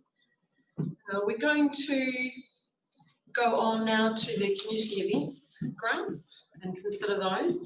I'm going to ask Ms Gunn if she would speak to the report. So it's obviously been a very uncertain time for our community event organisers across the city, not quite certain about when they can resume or begin the events that they have applied for. However, as indicated earlier, we have spoken with all the, or communicated with all the event organisers, and some you will note will have new dates they're presenting. Vicky Lenehan, who is in our community events team, is our community advisor on cultural events. We'll talk to the actual applications as she assesses those as time. I would like to preface her time with us today to say that Vicky, it's her first time assessing these grants, and she picked that role up. It was supposed to be temporary while another staff member was on sick leave, and then a couple of weeks after she agreed to do that, we rolled into lockdown. So it has been a somewhat challenging time for her, so just acknowledging her work and getting her head around these things. The other thing, just noting that you will see that there are some applicants who have not received or been recommended as receiving the full amount. In some cases, these are because they've asked for they've asked for contribution towards costs that we cannot fund as part of our criteria, such as catering or facilities or maintenance or prize money. So I'll just give you a few examples of those. And we will, I'll hand back to the councillor to work us through the spreadsheet that you all have. Thank you, Ms Gunn, and welcome, Ms Lenehan. And thank you for your work under those very difficult circumstances in getting us to this place. And I just remind people that Mr Hendra is our community events representative, and I look forward to all of your involvement in this section of the grants funding round. So, Vicky, is there anything that you would like to add? No, Ms Gunn has covered everything. Thank you very much. Okay, we're going to approach this in the same way as we have others. I'm going to ask for any conflicts of interest first up before we begin. So does anyone have any conflicts of interest? Councillor Walker, item number please. Yep, my conflict is Dunedin Edinburgh Sister City Society number 9. Thank you. Councillor Barker. 6 and 7. 6 and 7, Midwinter Celebrations in Open Gardens. Thank you. Mr Hendra. Item number 5. Do I have any other conflicts of interest? Oh, excellent. So what we'll do now is go to questions. And remember that this is one that we can roll over. And from what Ms Gunn has said, we anticipate there will be a need later on in the year, so that is a possibility before us. Also a possibility is to give more or less to the applicants that we are considering today. So I'm going to ask for questions from the staff, for the staff. Ms Malloy. My question, which I forwarded to Joy over the weekend, and she did send a response, but I would like to get a sense from the committee about number 1 particularly, and to a lesser degree number 2, taking into account what staff have said earlier in the meeting about grants applied for that may or may not be accepted, they may not get the money. With number 1, even if they don't get the $5,000 that they've indicated in their budget that they're applying for from us, from Lion and from ANZ, the budget suggests that there'll still be, I think it was about a $700 profit. Their application also says that they're, if they receive funding, they will have, which if they receive funding, they're expecting a $5,700 profit, which will be a profit share, form a profit share with ANZ. And I know there's nothing in the criteria that says we can't fund something with that's not against the rules. It doesn't sit comfortably with me that we're funding ANZ getting more than their money back, more than their contribution back in that ideal scenario outcome for their budget. So I guess I just wanted to get a sense from the committee whether the committee's comfortable with that, I guess. So I'm going to start by asking Ms Gunn if she could speak to that, and then going to the committee for any comments or whatever. Ms Gunn. I may call on Ms Lenihan for this as well, because she would have done the assessment. But in general, I mean, there is nothing in their application from a purely grant criteria that we could say they don't fit the criteria. And in some ways, if an event is successful and has some money left over, one would hope that they wouldn't come back next year. We do see a number of organisations come back year after year after year. I mean, I didn't assess this, so I look at this and wonder whether there's a level of sustainability they're trying to achieve, which our contribution would work toward. Can I just clarify? Ms Lenihan may know that better than me. I'll get back in a moment, Ms Malloy. Because that's what I was going to reference back to Ms Lenihan maybe. Okay, yeah. Hannah? I just wanted to clarify, it's the profit share with ANZ that isn't sitting particularly comfortable. If an organisation makes a profit, that's fantastic, and I'm all about us supporting the sustainability of all of these organisations so that in the long term they don't have to come back to us, because that's why else are we here, effectively. But in their budget, they're applying to ANZ for $2,000. If they get all of their funding and their costs and income works out the way they've suggested, they're going to make a profit of 5,700 and change, which means that ANZ will be getting some 2,000 and half of that back, which is actually more than their investment, which is also more than our $2,000 contribution that has been recommended that we make.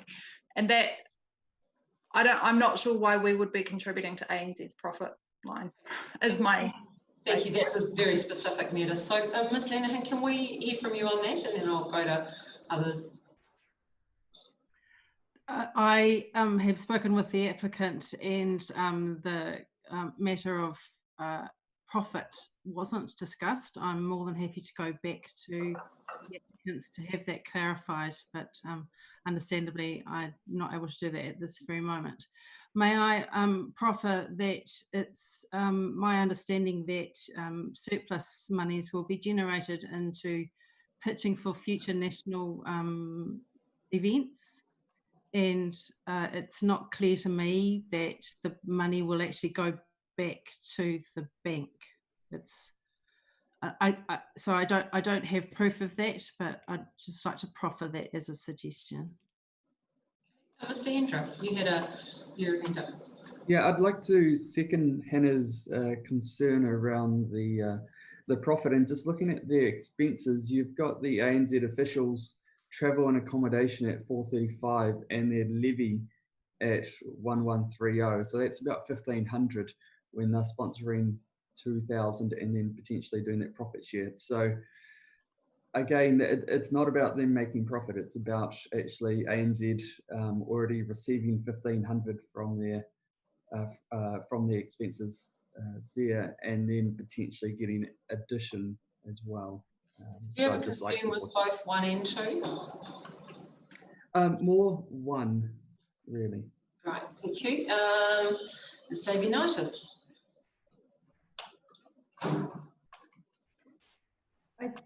Is it not Athletics New Zealand? Yeah, well, that was my understanding, so I'm not quite sure where the bank came in. That's my bad. I've read that as ANZ. Sorry, so when you were talking about the ANZ before, I was just thinking I must have missed something, but ANZ is Athletics New Zealand. That's my bad. Sorry. But even so, you know, their investment is still, they're going to get more than their investment back, or in one way or another, and we're funding that effectively. Hand up.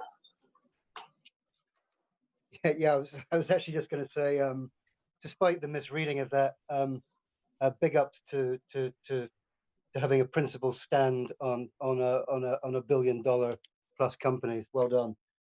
I do want to highlight the one I'm uncomfortable with, and nobody has to agree with me, is it's number 7, and I'm just not really comfortable with $900 going to for adverts in the Star. I mean, the year 2021, whatever we're in 2020. I mean, I just really do not think that is the best way to disseminate information related to your event anymore. And I'd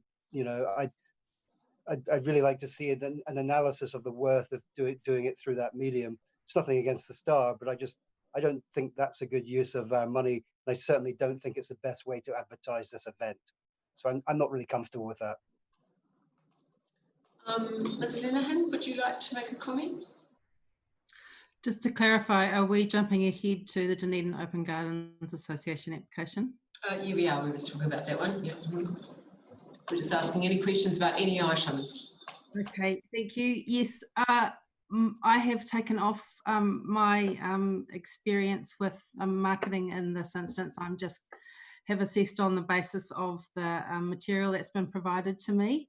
I would defer to the assessment that the committee makes, and if you feel that you have a remit to offer them marketing advice, please do so. But to speak for them, they feel that the Star is going to give them the widest possible dissemination of their message, because it is delivered free to nearly every home in the district. And they feel that they will get the most coverage that way. Cool. Thank you for that. I've got another question as well. And I mean, I'm cognizant of what the Star does. I just think there's other free forums they could probably leverage off. The other question I have, and I'm now cognizant of Hannah's mistakes. I'm going to be very reticent here. It's on to do with the Otago Chess Club. And correct me if I'm wrong, but when I look into their accounts, am I wrong or right in thinking they're sitting on quite a lot of money? Like, I could see the balance sheet was like $167,000. I mean, maybe it's my misreading of the accounts, but look like the pretty rich bunch of cookies there.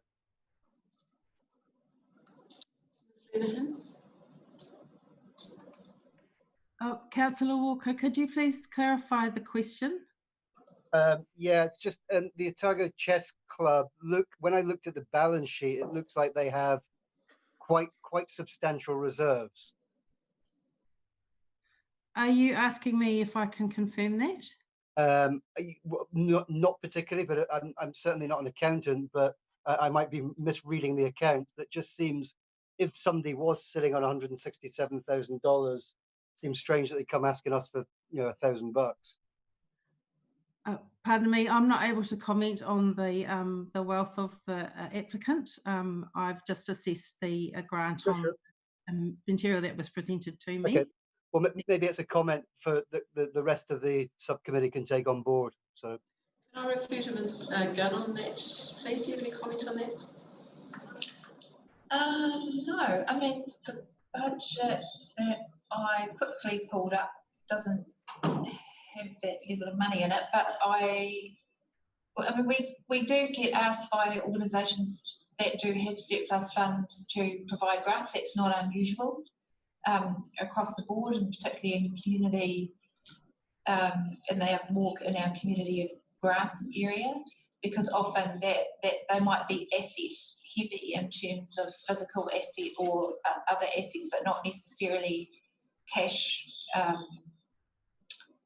rich to undertake something. So there are odd occasions when we'll say the level of funding that sits behind an organisation is to a level that would mean that we would consider it a low priority. That's usually only recommended by staff to decline if there's also another reason, such as they may not have all of their service or event in the Dunedin area, so number of national organisations.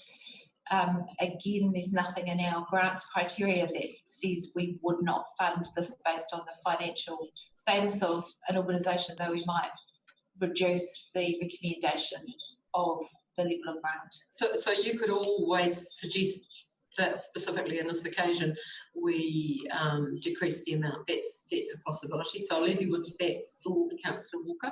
Got a couple of other questions here. Mr. Hendra.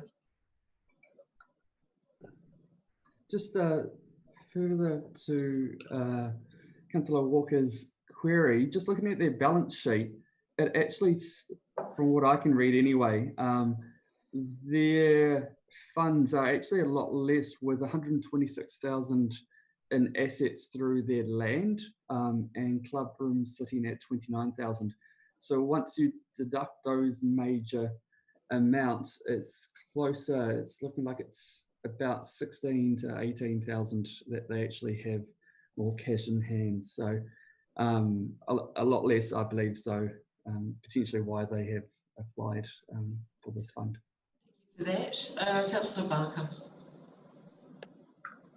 Following on from Councillor Walker, I think looking at the assets and liabilities of Athletics Otago, they've got $303,000 worth of net assets, and 210,000 of those are in cash. So I do wonder, I know the criteria don't cover things like that, but I do wonder if there comes an opportunity to look at the criteria that actually perhaps the financial standing of some of these organisations might be looked at, when a couple of $1,000s might make a huge amount to one event, a huge amount of difference to one event, whereas another event might actually be able to fully fund the event using their reserves. Perhaps it's a chance for us to think about looking at the criteria in future. And so perhaps that's something you could just note and hold on to for our workshop, because we've got to today assess these grant applications based on the criteria we have now. But thank you for raising it, appreciate that.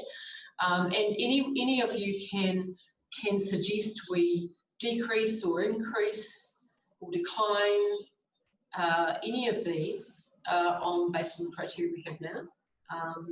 So that is open to us all as a subcommittee. Other comments, questions? Do you have any other comments, questions?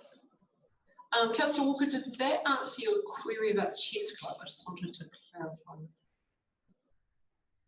Yeah, it does. And I mean, I did open up with the caveat that I'm not an expert in accounting, and I absolutely have nothing against chess, although I'm very bad at it. But no, it does certainly answers my question.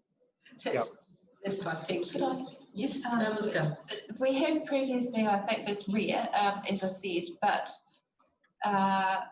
the subcommittee has from time to time, obviously, taken a different view from staff, and if that were the case and the subcommittee felt that there was already surplus funds that Athletics New Zealand had, Athletics Otago had, you could decline on that basis. Particularly with Vicky doing this the first time, she's very much kept to the grant criteria and the way that she's assessed them, but you, the grant subcommittee, can look at a further picture and make a decision different to that of staff. Thank you for that. I just wanted to go back to item 7. Councillor Walker, what were you thinking of in terms of, can we just tease out what you're thinking of in terms of the promotion of? Oh yeah, it's well, there's many things. I mean, there's obviously something called social media, which is fantastically more effective at getting to target markets than a static newspaper nowadays. Do we know what the demographic is? I've no idea, but that's the joy of social media. It can target that far more cleverly than you can shoving a paper in a letterbox. But also there's a possibility of having a conversation with the council around the FYI that goes in every letterbox. I mean, I think that would sit quite well with the FYI team to promote such an event.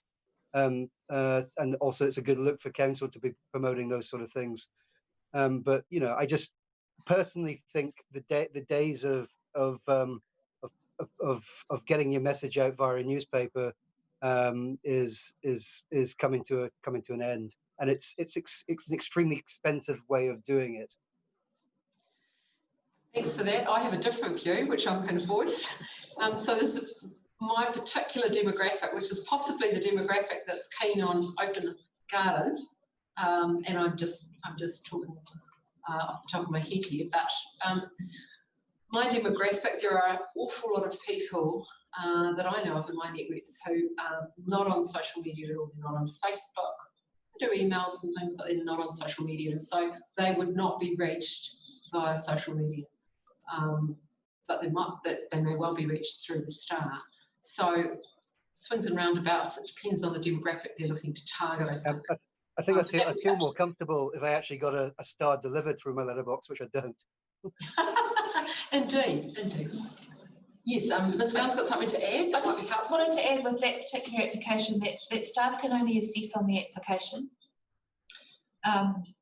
So whether we hold a view about what is best in terms of a group's marketing, the applicant has particularly identified this as the marketing tool that they wish to apply for. So I just wanted to say that we can advise, but the applicant, I don't believe, contacted us beforehand, if that's right, and put the application in, and so therefore we're assessing it on what is in front of us.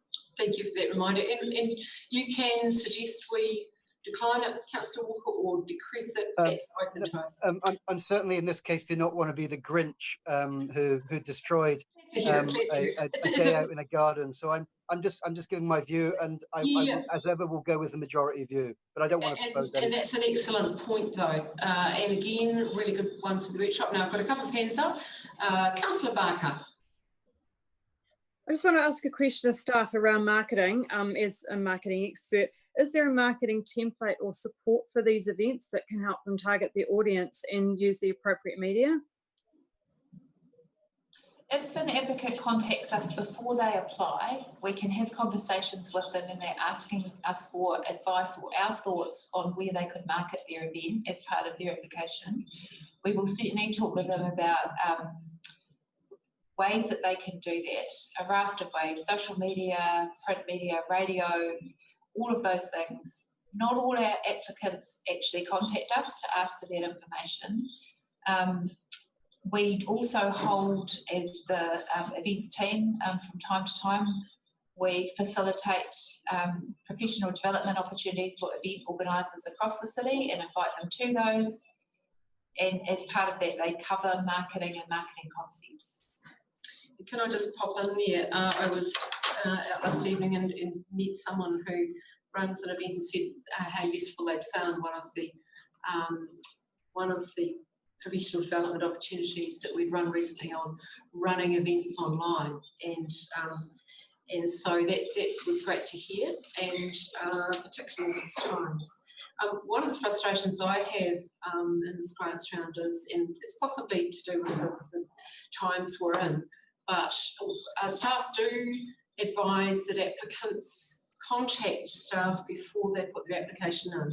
And you notice in some of the other sections that we're going to be looking at today that there are a number that were not eligible to be considered. They did not fit the criteria, and I have a level of frustration with that. Staff certainly, where people contact us ahead of time, certainly do advise groups around that, but if they do not contact us beforehand, that application has to be processed, and then sadly we have to, in those instances,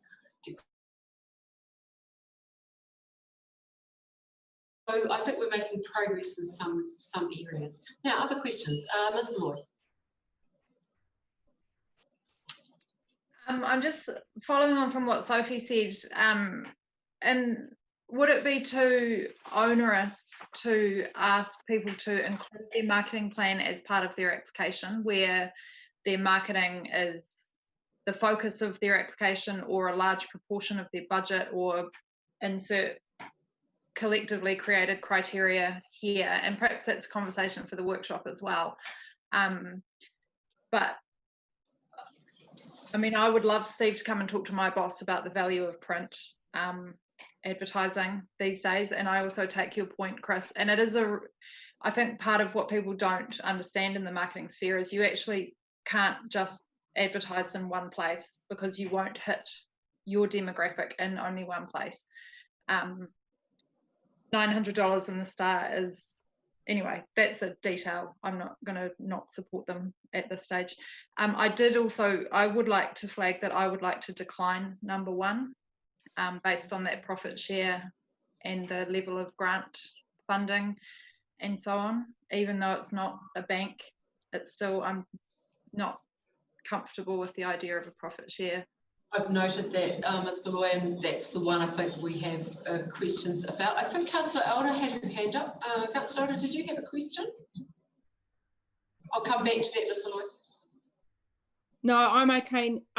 One comment I would make just about the Athletics New Zealand one, and it's just a comment really. How many people are coming to that? I mean, when it comes to the benefit to Dunedin, that's basically New Zealand Cross Country Championships.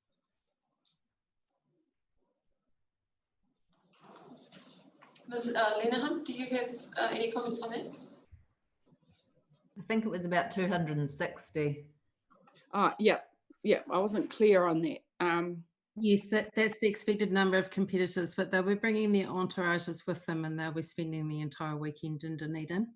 So there's an ongoing benefit to other sectors of the community, not just the athletics community, but the retail sector and the tourism sector as well. Which is one that needs support at the moment. Yeah. Okay, so just a comment. Thank you for that. Okay, so we're going to just part number 1 at the moment has been the one that we have some difficulty with and some discussion and different opinions about. I want to just test with you, get a sense before we go to voting around the recommendation to roll over any extra funds, whatever that might be, after we've had the other discussions. What are people's sense? Could you do a thumbs up if that's the way you're thinking? Rolling over funds, anything that's left? Yeah, okay, that tends to be the direction we're going to go in. Ms. Malloy. Sorry to have so many things to say. If number 1 is declined, I would also like to suggest that perhaps the Young Writers Festival could have a little increase, not necessarily of the same amount, but can you refer to the item, please? 11? Number 5. Oh, beg your pardon, number 5, yes. Okay. Yeah. Can I just check with Ms. Lenehan if there are any caveats on that? If we top that, because as we talked before, sometimes the rest of the money doesn't meet the criteria that they've asked for. I refer that to Ms. Gunn, please.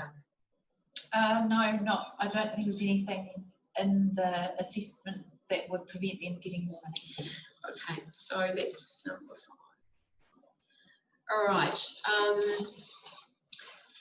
I think what we will do, are there any other issues, questions, comments? Councillor Walker and then Mr. Hendra. Yeah, just clarification. Because I want to speak to number 1. Are we doing that in a while, or can I do that now? Yeah, we'll do that in the voting. I'll give a chance to speak. Mr. Hendra? I've just got a question around number 13, the New Edinburgh Folk Club, and if they gave a bit more detail around artist fees at all, where it sits. It's looking like it's 25,000, and I was just wondering if there was a little bit more. Are we looking at number 13? Yes. Yeah. So this is for marquee hire and DCC building permit.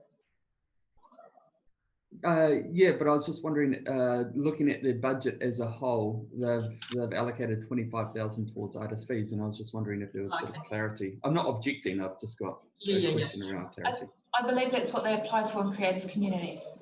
Okay. Yeah. Any other questions? Okay. So we've got some conflicts of interest. We've got a general indication of rolling over any additional funds, whatever those end up being. I just want to check And obviously some of the conflicts of interest are ones we're having. I think we'll go through these, possibly take the conflicts of interest ones first, and then move on to, I'm just going to check in with Ms. Murray. Rebecca, it would be easier just to go through one by one in this case. Possibly. We could do Yeah. one by one. Yeah, I think that's what we'll do. I think we'll go through one by one because there's so many different complexities about this. So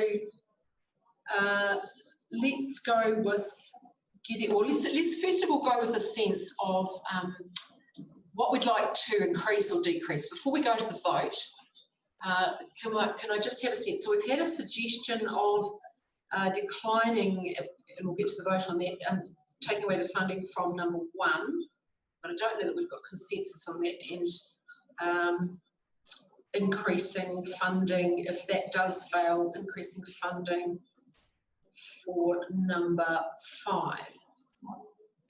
Those are the only things that I have at the moment. Councillor Elder.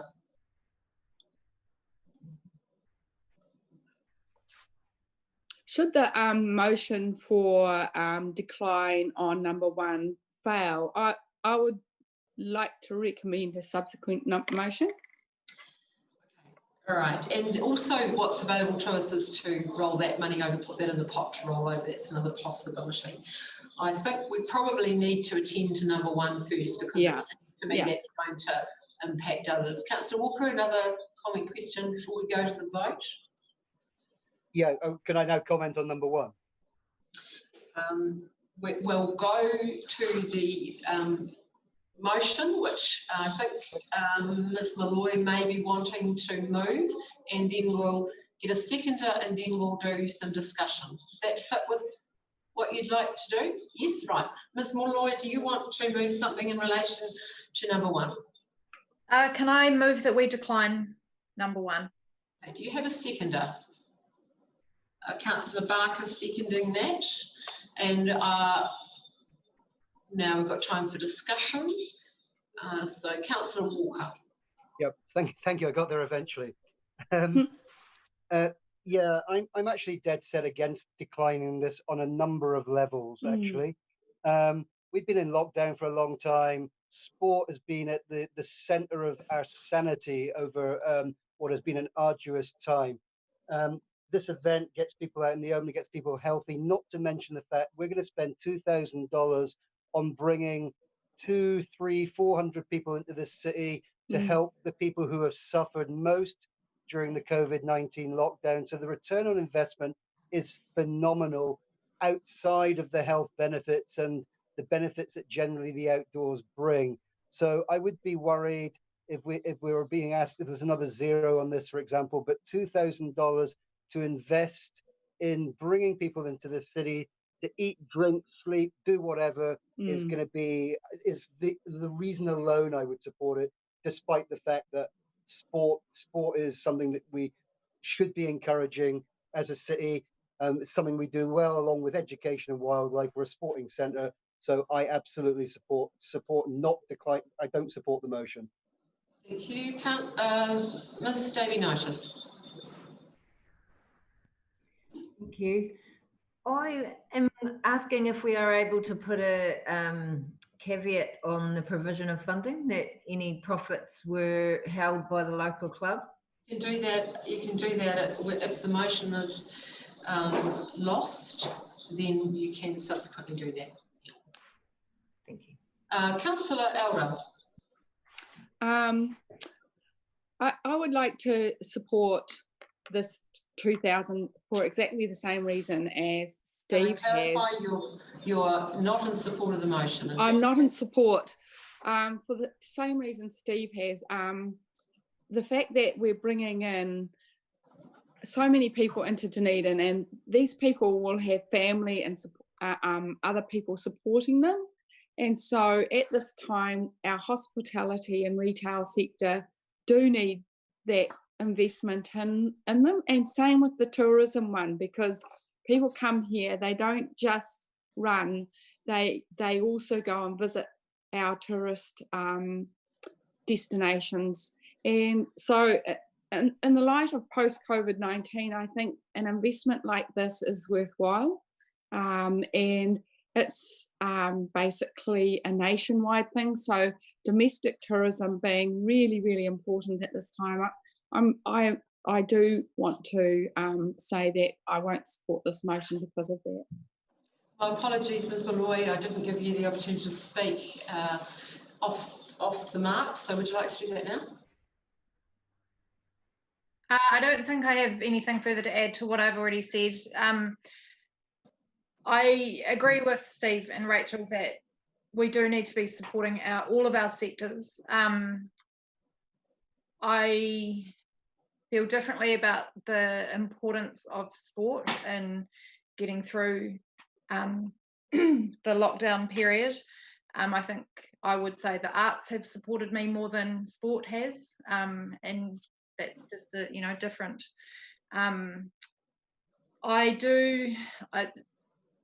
Enabling that profit share doesn't sit comfortably with me. Sarah's idea helps with that, with my comfort level there. If this motion fails, I would support that caveat if Sarah wanted to move that. Yeah, but that's all. Thank you. Are there any other speakers? Mr. Hendra. Yeah, so I'd like to support Hannah's motion, though first mention that I also agree with Steve and Rachel in regards to encouraging tourism into the city. I think that's really important, especially now. However, looking at the association's books, and they have net assets of over 300,000 currently, with a substantial amount of that being cash. I do query if they really need this fund to continue with the event or not. Thank you. Any other speakers? Councillor Barker. I did second the motion, and I am in support of the discussion around it. Obviously, I support tourism. I would like to look at the economic impact of some of these events as well, and perhaps that might be something we might look at in the criteria. I also agree with Dan around the amount of assets that they have, and I did mention earlier about the difference between perhaps some smaller events not being able to grow, and then while some events that have a good financial backing maybe don't need this money to grow. And I wonder if that might be at a more strategic level about where we support smaller events growing, fledging into bigger events that have no need to come to these community events grants. Are you in support of the motion, just to be clear, or voting against the motion, Councillor Barker? I'm still undecided. Okay, any other comments? For my part, I'll be voting against the motion because at this time I appreciate the concern and I appreciate the conversations and discussion for a future time around a number of those matters raised. I think those are all very valid things to raise. But right now, right here, right now, the community, particularly our hospitality, our accommodation providers, need support, and this is a concrete way that we can show this at this time in this way, notwithstanding the other conversations. So I'll be voting against the motion. Are there any other folk wanting to have a chance to comment? No. So, Ms. Malloy, your right of reply. Do you wish to exercise it? No, you don't. All right. So we're going to take the motion and let's do it by division so it's really clear and we can do it. So Rebecca's going to call out your name, and if you could just put your hand thumb up or down to indicate whether you're voting in support of declining Athletics Otago Incorporated, item number 1, to get $2,000, and if you're voting against the motion, thumbs down. Okay. Councillor Lafiso. Councillor Elder. Councillor Barker. Is that a thumbs up? Is that thumbs up or down? It's an aye. Aye, okay. Councillor Walker. I feel like I'm in ancient Rome. Dan Hendra. Hannah Malloy. Anna Parker. Sarah Davy-Knightis. Councillor Gearing, Chair. Motion carried, 5-4. Okay, all right. So we've that motion means that the success of that motion means that that application has been declined, and so that's $2,000 that we can either put in the fund. So usually we ask the subcommittee to advise us what reason we are as staff to provide to the applicant as to why they were declined. Ms. Malloy is the mover of the motion. My concerns were around the level of profit sharing, and as Dan has mentioned, the availability of cash assets that would offset that. I don't know what the right words are, but those were the reasons. Others may have something to add. But we have enough information there. Thank you. So that's $2,000 that can be added to be rolled over potentially, or can be added to any others of the items. My plan is to now ask if there are any you want to add to before we get into the matter of voting on the blocks, because that is the most efficient way of doing it. So we've had one suggestion of increasing item number 5. Do we have a concrete suggestion in that regard? Yes, Ms. Malloy. This isn't one I'm going to die in a ditch about, but if they got an extra $1,000, that team works really hard, and they do a lot of extra time. So administration, a little bit of extra cash going in there, it wouldn't be a bad thing. But as I say, not going to die in a ditch over this one. Okay, I'm going to get a feel for some. Can I have some comment discussion around this before we go to vote, just to get a feel for where we go to with this? Councillor Walker. Sorry, is my mic on? Yeah, it is. Okay, yeah, my feeling is now that's been declined, my preference would be that that's rolled over, because I don't want to get in a situation where we're trying to ascertain the benefit of one over the other. The only other thing I'd support, and I've got to be careful here, because one of them I'm conflicted with, is that if we are going to redistribute it, it should just be split evenly amongst the rest. Because I just don't want to get into this juggling between who deserves that money or not. So my preference is to just roll that over. Okay. Any other comments on that? Ms. Malloy. As I said, it's not something I'm going to die in a ditch about, so I'm happy to support that. Can I just go around the traps and just ask, Mr. Hendra, do you have any view on that? Well, I've actually got a conflict with item number 5, so. Oh, you can't talk about it. Sorry, beg your pardon. In general terms, if we have any extra money, if we're talking about the extra money from the declined application, in general terms, without discussing number 5, is your view that it should be rolled over or distributed? Roll over. Roll over. Ms. Parker, do you have a comment of view? No. Councillor Elder? Rollover, considering what we talked about before with the need in the future because of the current circumstances, it's good to have some extra dosh in the next round. Okay, thank you. Councillor Barker. General terms. Yeah, as rollover, as we've heard, we probably will have more applications later in the year. Yeah, okay, thank you. And Ms. Davy-Knightis, any comment, view? Roll over. Councillor Lefiso. Total for the rollover. Total for the rollover. Okay, well, I get a sense that that's the general view. And taking on board your comment, Ms. Malloy, about you wouldn't die in a ditch over, I'm going to suggest we go to vote. and we do this in blocks around the ones first that have conflicts of interest, and I'll name those and we'll vote on those, and then we'll go to the others as a block. And for the benefit of those who are watching the live stream, I'll read out the organisation. So we're going to start with item number 5, the Dunedin Fringe Arts Trust for the New Zealand Young Writers Festival, recommended $4,000. I'm going to take that one first. So, do I have a seconder for that? Councillor Walker. Any discussion?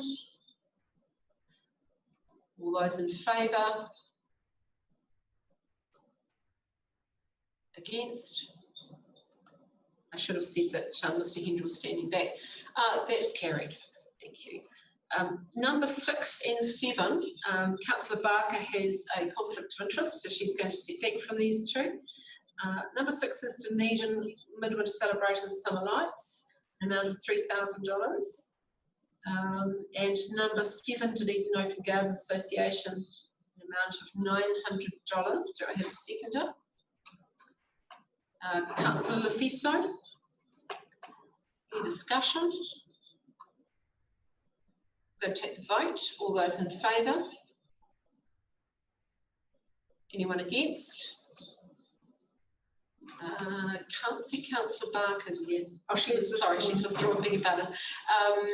That's carried. I'm losing track of the various conflicts of interest. One more, number 9, Councillor Walker's leaving the room. Number 9 is the Dunedin Edinburgh Sister City Society St Andrew's Day, an amount of $4,000. Do I have a seconder? Thank you, Councillor Elder. Any discussion? I'll take the vote. All those in favour? Against? And that's carried. Councillor Walker's back in the scene. We're now going to take the rest. I'll read them out. Number 2, Athletics Otago Incorporated, amount of $1,400. Number 3, CCS Disability Action Otago, amount of $1,173.58. Item number 4, Diving Otago, amount of $3,000 recommended. Dunedin Pride Incorporated, number 8, amount of $3,000. Number 10, Heart Kids Otago, $720. Number 11, Ignition Children's Book Festival, $3,000. 12, Little Green Man Productions, $3,000. 13, New Edinburgh Folk Club, $3,500. Number 14, Otago Chess Club, $1,050. And number 15, Pioneers, $1,000. Finally, number 16, the Theatre and Health Education Trust, an amount of $3,000. Do I have a seconder? Ms. Malloy, thank you. Any discussion?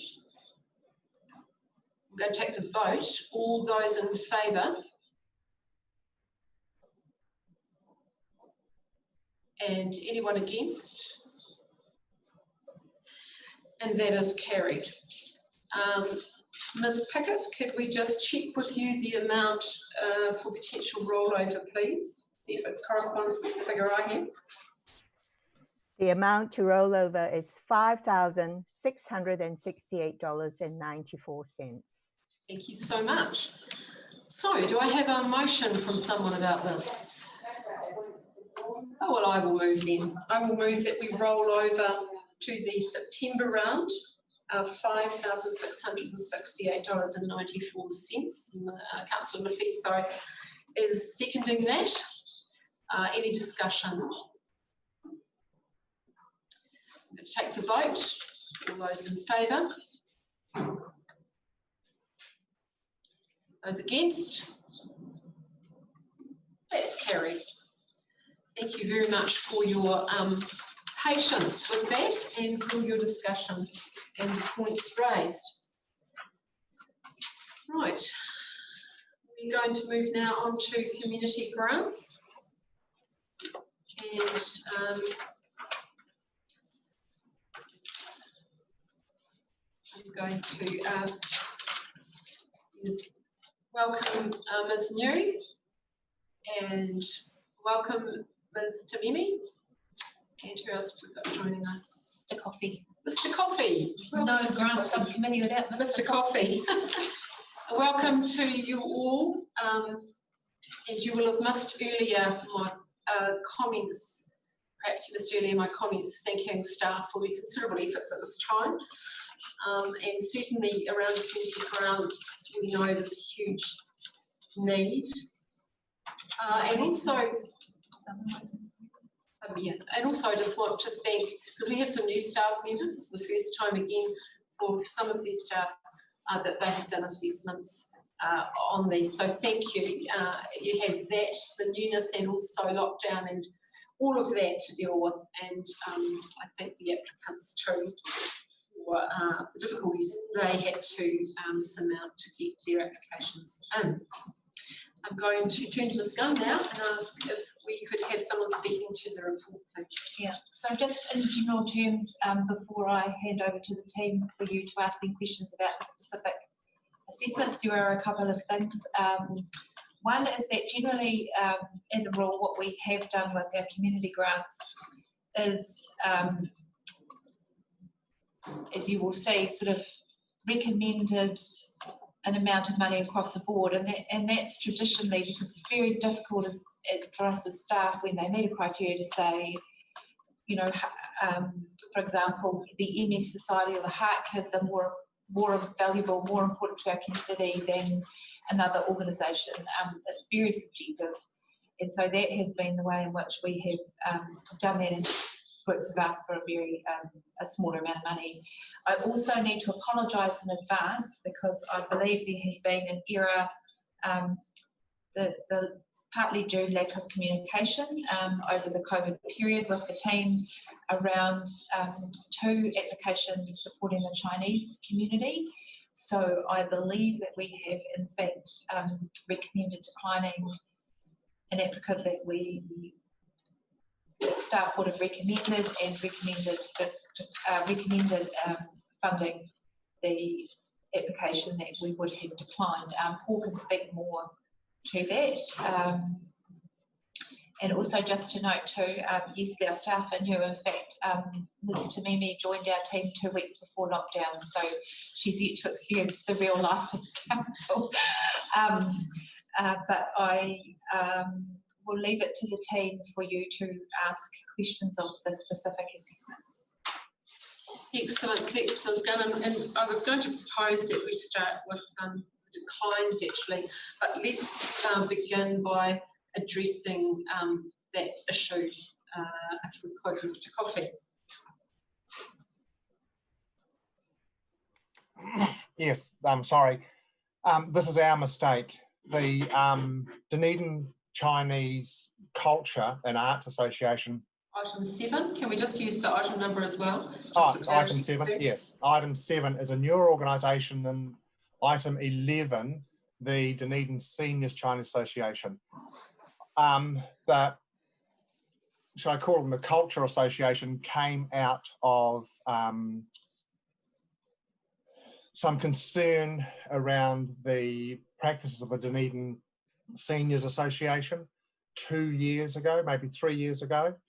I think it's 2 actually, and has a better governance structure and more robust reporting than the Dunedin Seniors. The Seniors have been around for some time, and there has been concern around their reporting and expenditure of the funds, not in a malicious way, but just the robustness of their systems and practices. We can't hear you, Mr. Coffey. Pardon? Could you speak again? We lost you there for a moment. Oh, sorry. What our concern isn't about the actual spending of the money, it's about the robustness of their systems and practices. So what we're suggesting is that we decline the Dunedin Seniors and fund the Dunedin Chinese Culture and Arts Association. and we're just transfer Just money with over. the same amount, are you suggesting that, in fact, that amount goes to item number 7? Is that what you're recommending? That's what we're suggesting. Yes, yes. Okay.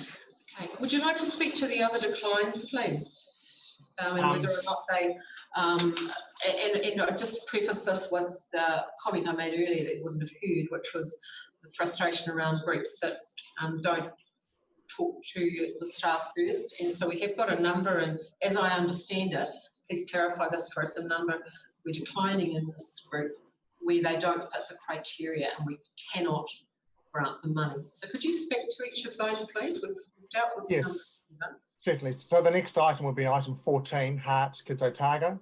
Yes. They came to us in September last year, and our rules state that they can only come once in a 12-month period. So obviously they're not eligible until September next year, or this year. So to item number 20. 20, National Council of Women's. They just, they're looking for administrative costs and things that we actually are unable to fund, but the Community Organisation Grant Scheme, COGS, is able to fund those. We've had a conversation with them already, both the Department of Internal Affairs to administer that fund and the National Council of Women, and they're really happy to go off and ask that, or the COGS for that fund is a much more appropriate place for them to actually seek funding from. Thank you. And item 21. Item 21, this is a brand new organisation to the city. It receives contracted funding from Orangi Tamariki to actually provide this service. And just because of the pressure on funding, we think that funding a new social work service to the general populations, it's already a field that's well covered. And so our suggestion is so that we can give a reasonable amount to the other organisations that we don't fund this organisation. Thank you. And over the page, item number 34. That's this is one around priorities, and that the funding of jewellery making is not seen as a priority in the social wellbeing strategy by staff. So hence I noticed you described it as craft versus art and that difficult assessment. Yes, and they have unfortunately been turned down last year by Did they contact staff before they applied? no, they haven't again for the second time in a row. Okay, thank you. And to item number 38. Unfortunately, our criteria prohibits us from doing maintenance and repairs, and the organisation will find that basically nearly all funders will actually not avail, there's no money for repairs and maintenance because we would just stop doing that basically. So we will go back and work with them, and also with our parks team who work with this organisation quite closely to ensure that the work does get done in some other way. So just for context, for those who are not elected representatives, at the annual plan, these folk applied for money as well and were turned down. There was quite a lot of discussion around coordinating the work they were applying for plants and that particular money for plants in that particular instance. So there's been quite a lot of discussion with parks, and I've certainly discussed with the biodiversity staff member as well. So that's just context to community reps. Thank you for that, Mr. Coffey. Any other comments around the declines? I'm just going to deal with the declines at this point. No other comment on it, and I'm happy to take questions. Okay, so I wonder if we might just go through those and see if there's any questions on those matters, because there's quite a lot in there. Councillor Barker. I have a question on the Dunedin Senior Chinese Association and the Dunedin Chinese Cultural and Arts Association Incorporated. When I read the assessor comments, it says, does the application meet the criteria? No. And if they have been a previous recipient, have they completed their report back form? No. So I wonder if you've got any more comments on that, given that you suggested declining the senior group and then moving it to this new association. So we funded the cultural group last year, and we didn't fund the seniors group last year. Mind you, they did not apply. So the seniors group have applied for 16, 17 and 18. And their report back in 18 and their accounts show that they didn't actually have any expenditure from the DCC, whereas they were given a grant, and what they did is they paid it in advance to their tutor. So we're just not happy with that practice, basically. So we're suggesting that we don't cover that. Whereas the Dunedin Senior Cultural Group, you know, they actually have accountants who run who's their treasurer, and they have a much stronger board, basically. We have more confidence in their governance structure. It just said in the does the application meet the criteria? No, and then the recommendation says does not meet the grant criteria. So I wondered if you could expand on how they don't meet the criteria. That was an error. Oh, okay. Yeah, I think. Sorry. So, apologies, thank you for that, Councillor Barker. I haven't asked for conflicts of interest, and we should do that now. So could I just ask for any conflicts of interest on the specific item? Ms. Parker. Kia ora. I have a conflict of, or a perceived conflict of interest with item 38.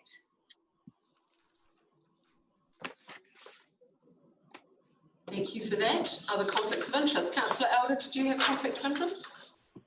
No, okay. Any other conflicts of interest? Councillor Walker. Yeah, again, perceived conflict of interest with number 27.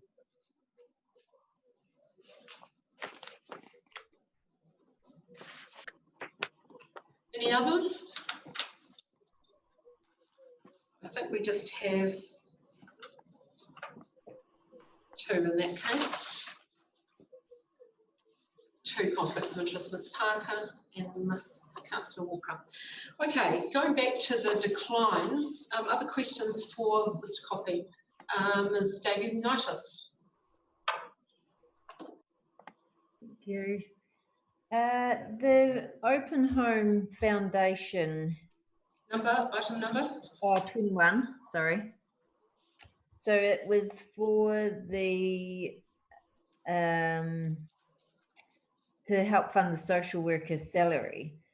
And looking at the applications and the groups that they focus on, you know, there's intellectual disabilities or people with physical disabilities, or there's health type things.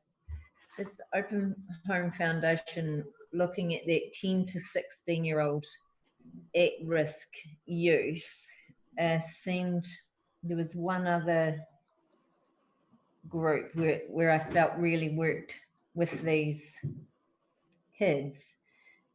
And so I just think they are an area that do struggle to get funding in the mental health system. They are a very difficult group of people to work with. And looking at their budget, and I understood that the contract that they had, and I may have picked it up wrong, but I thought the contract that they had was for the social worker, but these funds, the additional funds they were seeking, were to kind of support the training of the foster parents and those sorts of things. So the perhaps a bit more of a wraparound service to what was being provided in the contract by the MSD. And to me, that provision of that wraparound service would add value on paper to that. My understanding, talking with Orangi Tamariki, is that the contract they have is to provide the foster homes. So it's to provide social work with those young people going into the foster homes, and to provide training to the foster parents, and actually locate new foster parents. And in this situation, my understanding from my reading of the applications is they want to provide an extra social work support and general social work into the community. And it's just my opinion that that's already a very, not cluttered, but there are a number of organisations already doing that in our city. And it just reduces the amount we can give to other organisations and may make them tenuous is the only reason for not suggesting we fund this one. But social workers specifically looking at that 10 to 16 years, I remember the other group that really focuses on those is youth, Otago Youth Wellness Trust. They definitely have social workers that work with kids in these areas, but the other social workers, the likes of Catholic Social Services or those, they're more services where people have to go and seek social worker support, aren't they? Whereas these are, so, you know, my question, I guess, is are those other social workers accessible to these 10 to 16-year-olds who would have to physically go and attend? And I understand that concern. This fund also supports the Straight Up Trust, which is working with around that age. It supports Chat Bus and other rounds, and I'm just scanning through now, trying to figure out who else is around. The Life Education is not social work, but it is working with children of that age range as well. Yeah, so it's not, this fund does cover a number of organisations that work with people in that age range in different ways. Can I ask you a question, Sarah? Can I just come back to you, Mr. Coffey, on that and ask, it's more about the fact that you feel, I read in the assessment that you felt that this should be covered in the contract and you shouldn't be paying for that because it should already be in the contract. That was the general indication I got. Is that correct? That's my feelings about it, yes, and my thinking. Okay. All right, we have other questions. So, Councillor Elder.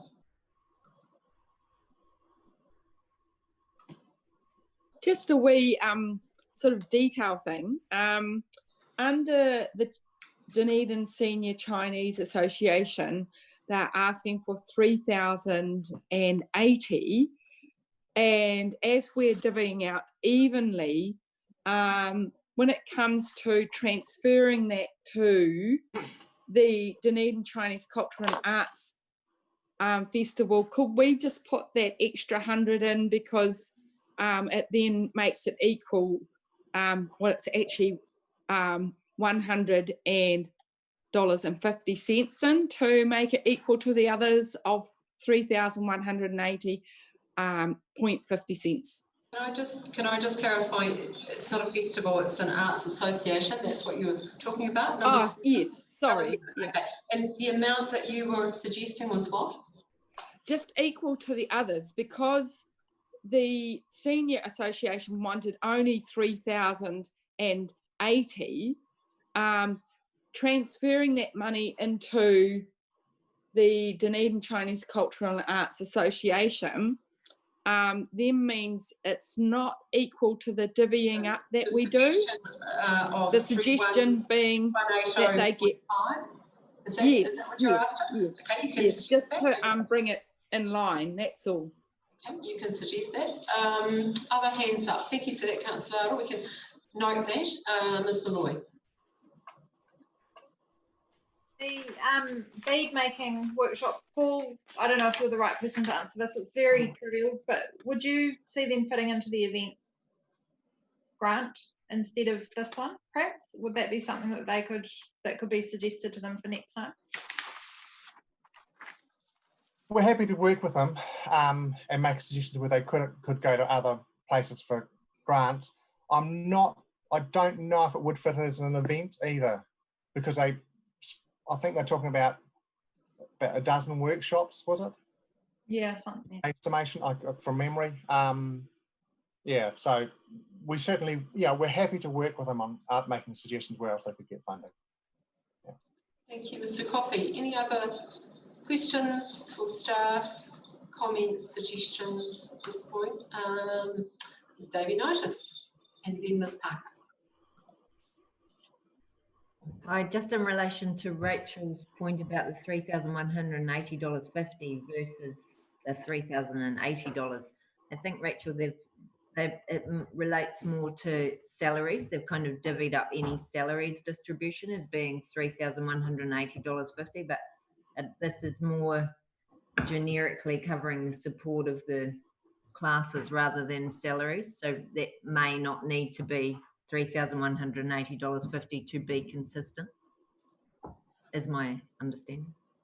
Thank you for that comment. It's helpful. Ms. Parker, we'll come back to that. Oh, kia ora. No, my comments are actually still more general. And we're still only speaking to declined applications. We'll come to that in a wee minute. Just see if there's anything else, tease out anything about the declines. Anything further? Could I just, yes, Ms. Davies, it is a sort of an across the board. It's not specifically related to salaries. The 3-1. What do we use? The 3-1-80-50. It's more, as I said, that it's really. The assessors find it difficult to say something has more value to our community than something else, and so in this fund, we usually take that sort of more across the board approach where we can. As time goes on, as a subcommittee, you may want to make recommendations to us about doing it differently, but that is the kind of way that we have done it. Thank you, Ms. Gunn. I'm just going to check on the declines. I'm not going to go to a vote or anything yet, but I just want to see the level of comfort that people have. So I'm just going to go through and be very specific about this because we have made some changes. In consideration of number 7, we're looking to make that 3180, it's a suggestion, 3180.5 to 3,180.50. We're looking to decline, so that would be an addition, so no longer a decline. If we're looking at the declines, we're looking to decline number 11. We're looking to decline number 14. We're looking to decline number 21. We're looking to decline number 20 and number 21. And we're looking to decline number 34 and 38.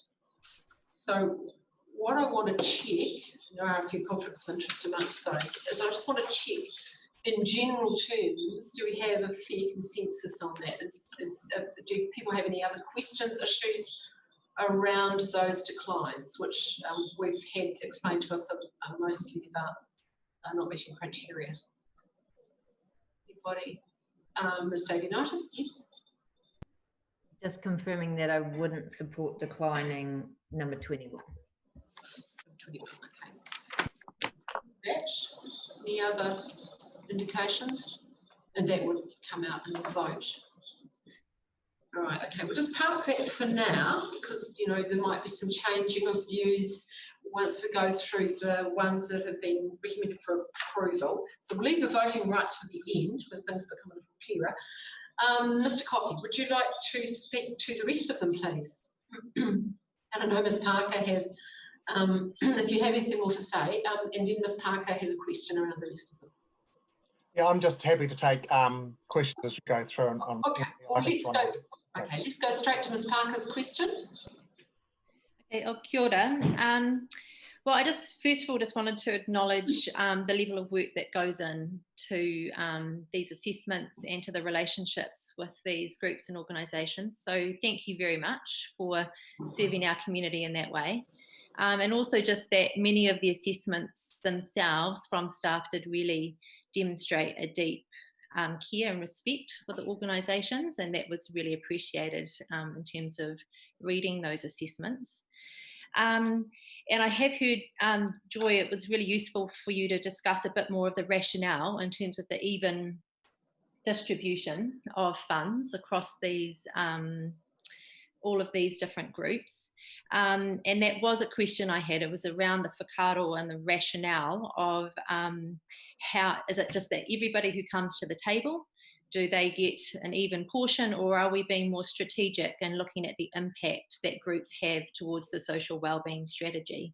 And I would lean towards the idea that for discussion in the future, obviously not necessarily today, but that we do want to look at how groups, what level of impact they do have in terms of achieving our social wellbeing strategy. And I call it ours because it's the people of the city's strategy, along with other strategies, of course.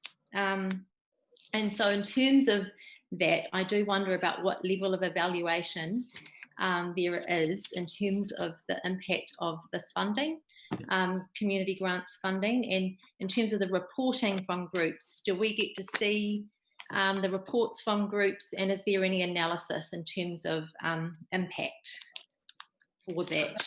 That's my first question, and I've got a couple of follow-up ones. Sure. Shall we ask Ms. Gunn to respond to that, please? Right. So the question about the analysis, I think it's been quite some time since there's been analysis of. I think we have done in the past. Paul probably is better to speak to that. Looked at how many groups and then how many people they support and those sorts of things. That has been done in the past. We haven't done it since I've been in council, which is only just 4 years. In terms of the reports that we require a report form sent to us, we have tried over the last few years tried to make that a little bit shorter. Really mindful, there is a balance for us in this, and I was going to say that too about the events grants, and I'm constantly hearing how long applications take from applicants, and at the same time we're requiring to understand and kind of try and measure. So there is a bit of a balance with that in terms of what we are. So we have tried to make our report back, take that down to about a 2.5-page reporting. And the staff currently assess that, and we have put in a more robust process over the last year about how those are assessed. They are to be put on our consult platform for our subcommittee in the future. That just hasn't been achieved yet from the with help from our web team, but that is on our list this year to do, so that you can access those at any time. But staff do receive those, and we do follow up to get reports where we can, and we do look at that. We do read them, make sure that they've said what they were going to do. If they didn't do it, hopefully they've talked to us beforehand, which is the message we give to all grant recipients. Please, if you for some reason change the project or the what the funding was intended for, come and talk to us early rather than we read that in the report back, because we might be able to assist you also in terms of looking at that. Has there been a long-term measure across the council in evaluating all of this? No. We give to something like 150 groups. More than happy for us to look at how we might do that in the future. That's not onerous on our community. And your next question, Ms. Parker? Yeah, oh, kia ora for that, Joy. That's really helpful. So yeah, I suppose just in comment follow-up to that is that I am really aware, particularly coming from a grassroots community building perspective, that the difference between 3K and 5K really does make a difference on a small level around what a group can actually activate and create. And so that's where I would also like to see us being more robust in terms of assessing the value for impact of small grassroots activism, activating to larger organisations like, for example, Otago Youth Wellness, who provide an incredibly important service in our city, but maybe better off with a community service grant than using this pool of money. That's just a suggestion on that level. The other question I had was around my disappointment to see no Māori or Pacific Island or Pacific groups applying for community grants in this round. So my question was, is that typical of community grant rounds? And if so, what might be the barriers there? No, it's not typical. We actually have not so much in this round, but in our upcoming city service, a couple of applications from Māori providers, which is good to see. And we have with Māori and Pacific representatives lately about what might be the barriers to them feeling that they can access this support. Haven't quantified that exactly in terms of what those barriers are, but we have had other applications from Māori and Pacific providers previously. Ms. Parker, do you have any other questions?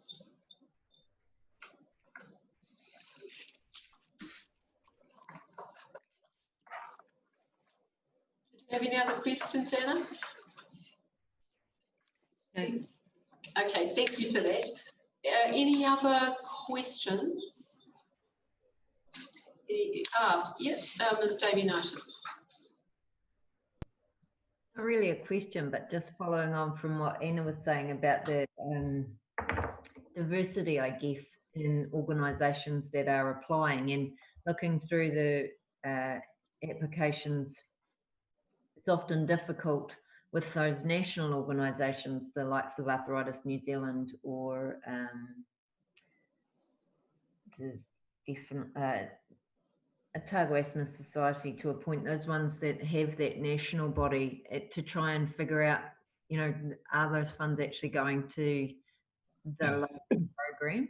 It was similar to Athletics New Zealand event, essentially, you know, like those, it's difficult to assess an application from an organisation like that versus those true grassroots. Can I make a comment about that? I've noticed a trend with some organisations, the sort of Arthritis New Zealand type of organisation, where they have people on the ground locally. Many of the organisations, as far as I can tell, have gone to that national model where the national organisation apply for funding. That way they don't have to fund a local person to do that work, and they can focus on the key core work of their organisation. So often those applications will come from the national body but are applied locally. Would that be consistent with your finding, Paul, Mr. Coffey? Yes, that's definitely consistent. And I know that for some organisations, they get funded nationally and there's an expectation of trickle down. And unfortunately, that doesn't happen. So that is why they often come to us at the local level. And another comment I'd make is that it concerns me with that trend towards the national body. They don't seem aware of some of the local funds that can be applied for, and are missing out on that locally. So that is a bit of an issue. But thank you for asking that question. Councillor Walker. Yeah, I've just got a couple of. I haven't got a question, but Sarah got away with comments, so I'll try my luck. That's fine. And that gives us a bit of a steer about which way we're going and when we come to voting. And thank you, Mr. Coffey, for mentioning the two words I hate most on the planet, which is trickle down, and that comes from somebody with a degree in third world development studies. You're right, it doesn't work. I just thought it was important to reiterate some of the points that Anna made, and I guess it probably indicates we might have to set aside about 2 weeks for a workshop. But she is right that the difference that a few $100s makes to those groups that survive on 3 to 5K a year is so significant, that I really do support her call. And correct me if I was wrong. I think the call for a better analysis around value for impact, because I think that could be a really good look for us, and more importantly, really beneficial to the recipient groups. And of course, I support a better analysis around the barriers to Maori and Pacifica. I think it's a countrywide problem. And finally, again, sorry to steal your thunder, Anna, I just want to echo Anna's words around the phenomenal work of the staff under really trying circumstances. I don't know how you do it, but well done. Thank you. Thank you, Councillor Walker. And it's great to have these points raised, and I think it speaks to the breadth and depth of experience and skills we've got on the committee, and that's really heartening. Could I also say that having spent 3 years on the committee in the last triennium, one of the biggest challenges is around diversity of groups that apply for funds and how do you compare the worth of one group with another is very difficult. But I also want to add that with our COVID response amount that we've just set aside, which is a different and outside the parameters of this committee, but we are very mindful of both the need to ensure that however we use that money gets the greatest impact in the community, and social wellbeing is one of those areas. And taking up Councillor Walker's comment, which I'm totally lost now, the impact, what was the other comment you made, Councillor Walker? So I was talking about the analysis around value for impact. Oh yes, indeed. So we're very mindful of those things. They're on our radar, and I think this committee will add to that conversation.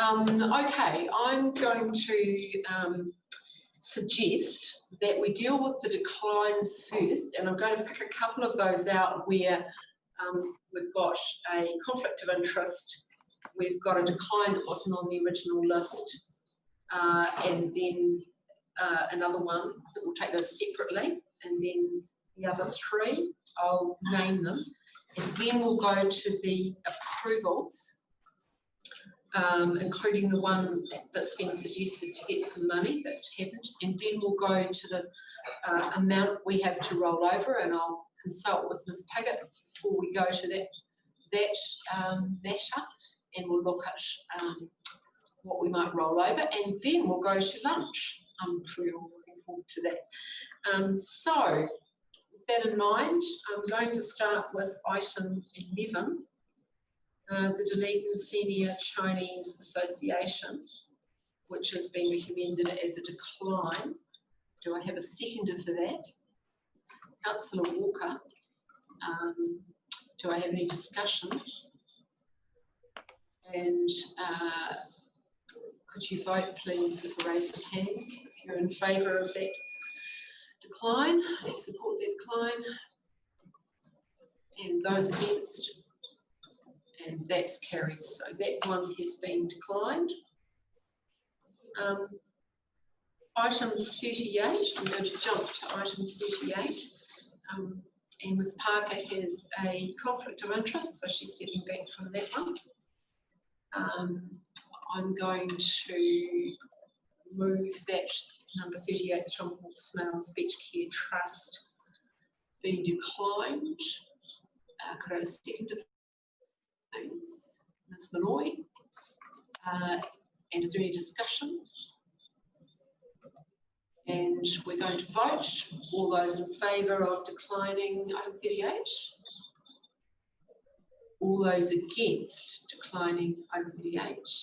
Councillor Lefiso is against. That's carried. Okay, on to item 21. I'm going to take 21 separately. I'm sorry, no, 21. I'm going to take 21 separately. So I'm going to move that we decline item 21. Do I have a seconder? Councillor Walker. Any discussion? Councillor Walker. Yep, I'm happy to support declining this, very much based on the analysis given to us by Paul. It reassures me that we are well served in the community, and of course I have noted my notes on this one are they do have $23 million in revenue, but more importantly that Paul's suggestion that this could impinge disproportionately on other people in the same same sector gives me confidence that I'm happy to support the staff recommendation. Any other discussion? So I'm going to take the vote that we decline item 21, the Open Home Foundation support of at-risk youth. All those in favour of the motion, raise your hand. And those against? Ms Davey-Knightis is against. Carried. That leaves item 14, 20 and 34, so I'll read those out. Item 14, Part Kids Otago, criteria, that's recommended to decline. Item 20, National Council of Women Dunedin Branch, can't fund administrator, and that's recommended to decline. And item 34 over the page, the Cannon Spire Charitable Trust, it didn't fit the criteria, and that's recommended as a decline. Do I have a seconder, please? Councillor Elder, thank you. The 34. So that's 14, 20 and 34. I have a seconder. Any discussion? And the thing that I would say in discussion around that would be that I really appreciate the work that staff do in discussing with the community their applications before they come in, and these were exceptional circumstances, certainly. And I would encourage staff to continue to have those conversations because it is really frustrating. I hate having to decline applications that don't fit the criteria. It does really go against the grain, but we need to do that. And so that work continues to be really important. So thank you to staff for doing that. If we can get that word out, that would be good. So I'm going to take the vote now that we decline 14, 20 and 34. All those in favour of that motion? And against? And that is carried. Right. So now I'm going to... Oh, did I miss one? No, 22nd is the one where the only other conflict. Oh, conflict of interest. Yes. I'll tell you what, I'm going to go to one that we added money to before I do that. So I'm going to go to number 7 and deal with that individually, and then 27 where we have a conflict of interest, and then we'll go to the rest of the group. So number 7 is the Dunedin Chinese Cultural and Arts Association that Councillor Elder has suggested, and I'm assuming you're happy to move that, Councillor Elder. They get $3,180.50. Am I correct that you have to move that, Councillor Elder? Yes, and I need a seconder, please. Councillor Barker, thank you very much. And is there any discussion? And all those in favour? And those against? That is carried. And on to item 27, Councillor Walker has a conflict of interest. He's left the room. So the recommendation is that the Pioneer Opportunities and Resources Trust receives $3,180.50. Do I have a seconder? Councillor Lafiso. Any discussion? So we'll vote on that. All those in favour? Against? That is carried. Now, turning our attention to, I'm just going to check in with Ms. Pickett at this stage to ask the amount of carryover potentially that we have carried forward. What is the amount now with that that adjustment for number 7? The amount unallocated is $3,254.24. Thank you very much indeed. Okay. So given that I got an indication you'd like to carry over the bulk of the money, and I haven't had any other suggestions made around changes to the amounts, I'm going to suggest that I'm going to move that we grant the recommended amounts, and this again is assuming those any conditions that are suggested. For number 1, Able Charitable Trust. Number 2, Arthritis New Zealand. Number 3, Aspire Kids, Tamariki Matana Charitable Trust. Number 4, Autism New Zealand. Number 5, Catholic Social Services. Number 6, Disabled Peoples versus Assembly, Dunedin Districts. Number 8, Dunedin Community Learning Centre Charitable Trust. Number 9, Dunedin Community Mediation. Number 10, Dunedin Group Writing for the Disabled. Number 12, East Tauri Church. Number 13, Hearing Support Otago. Number 15, Kiwi Family Trust. Number 16, Kiwi Harvest Limited. Number 17, Life Education Trust Coast Otago. Number 18, Life Education Trust Heartland Otago Southland. Number 19, Life Matters Suicide Prevention Trust. Number 22, Otago Asthma Society. Number 23, Otago Youth Wellness Trust. Number 24, Parent to Parent Otago. Number 5, Parenting Place Charitable Trust. Number 26, People First New Zealand Inc. Tangata Tuata. Number 28, Pregnancy Help. 29, Royal New Zealand Foundation of the Blind. Number 30, Royal New Zealand Plunkett Trust. 31, Senior Link. 32, Severs Health Centre. Number 33, Super Greens. Number 35, the Oasis of the Good Shepherd Rest Trust. Number 36, the Straight Up Trust. Number 37, the Work Opportunities Trust. As per the recommendations on the spreadsheet, do I have a seconder? Councillor Walker. Thank you. Is there any discussion?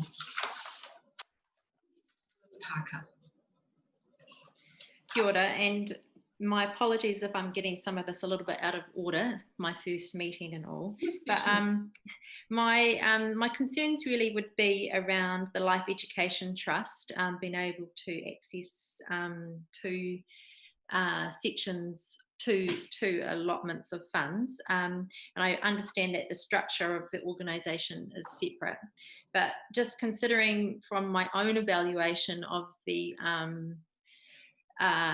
social wellbeing impact of the Life Education Trust, and having looked at the diversity of their trustees, and it seems like quite a monocultural health promotion service, I would suggest that they, from my perspective, I would prefer to see that grant, although recognising that what they're offering is very valuable, but to see their $3,180.50 divided between the two organisations rather than them both getting a equal portion. So that would have been something that I would really like to have seen. So, and just particularly because the distribution, those few $100s that can really make a difference on the grassroots level for other groups.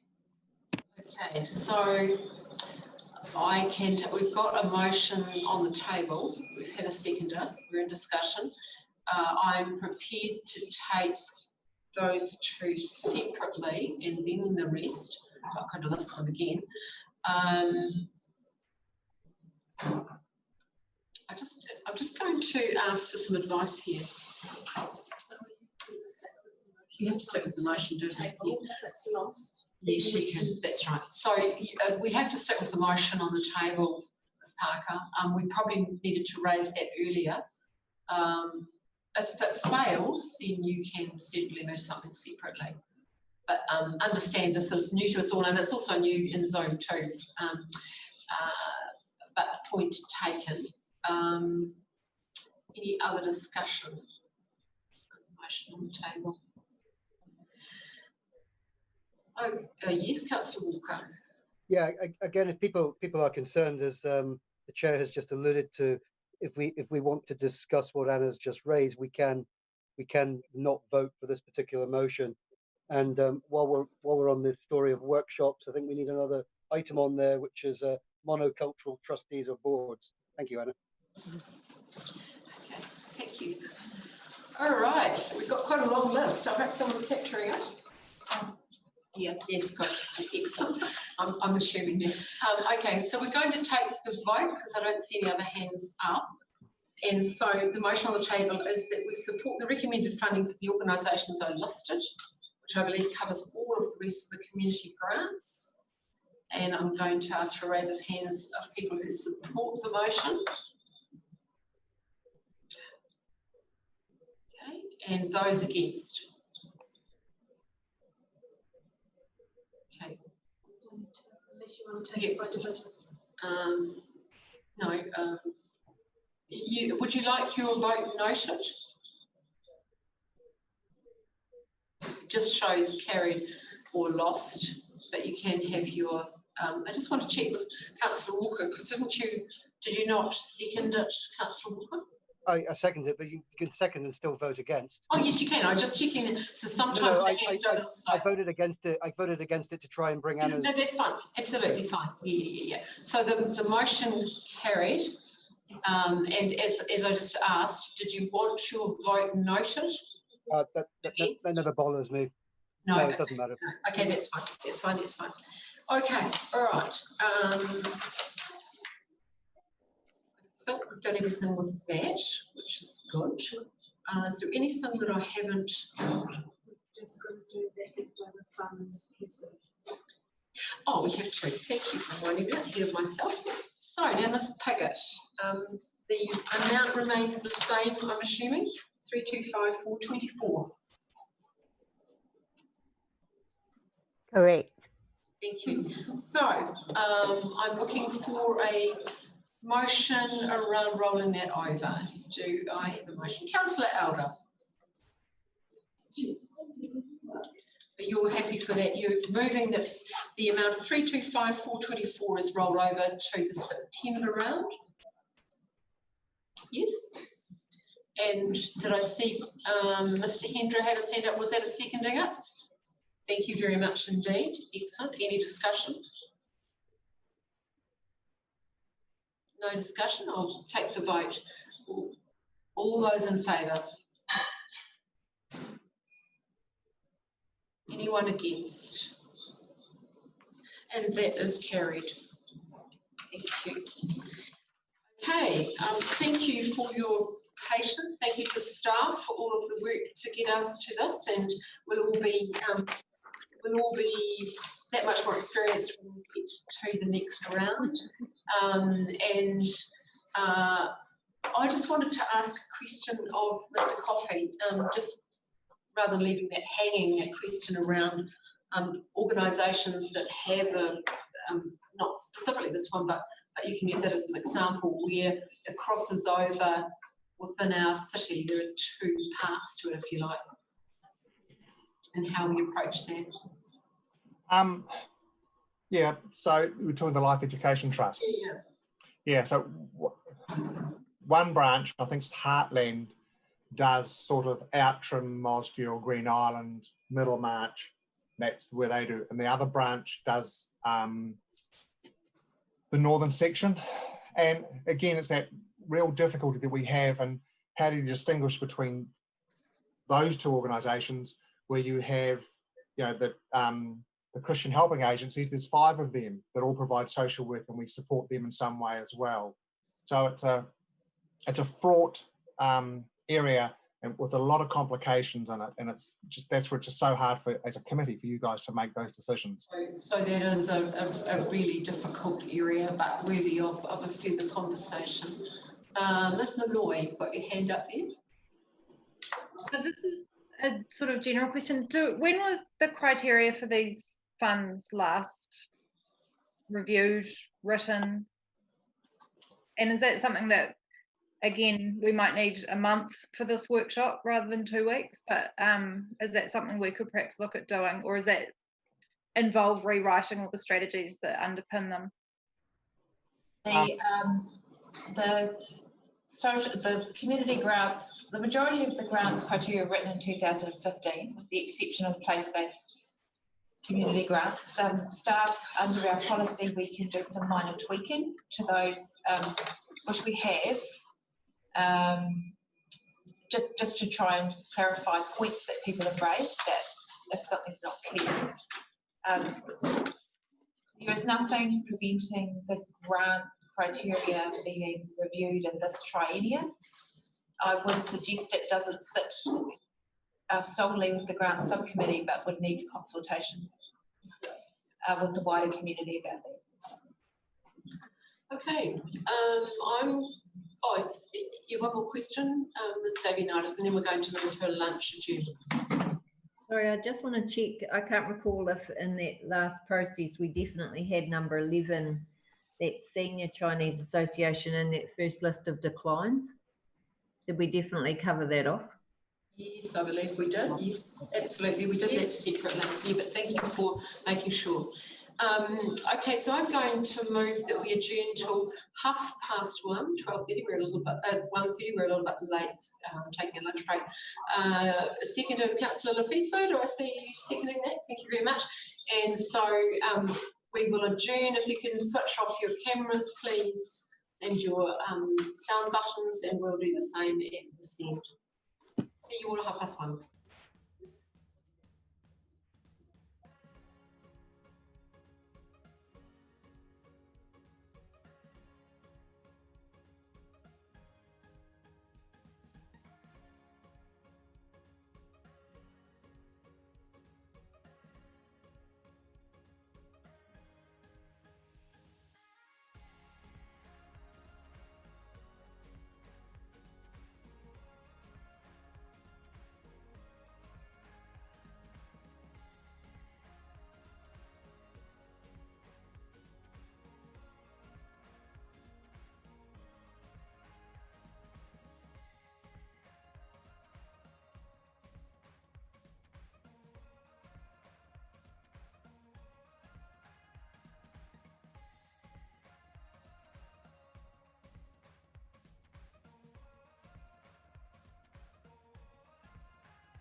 Welcome back to this meeting of the Grant Subcommittee and to our live stream audience. We are going to now go on to the waste minimisation grants, and I'd like to welcome Lee McKenzie, who is going to speak to the report. So Lee's in the room, you see her there on camera, to Ms Gunn's right.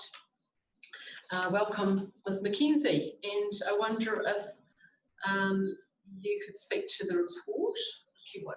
Yes, absolutely. Hi, lovely to be here and nice to see you all again. Can I just check volume? Didn't everyone hear Lee? She has a soft voice. You can, that's wonderful. Excellent, go for it. Good.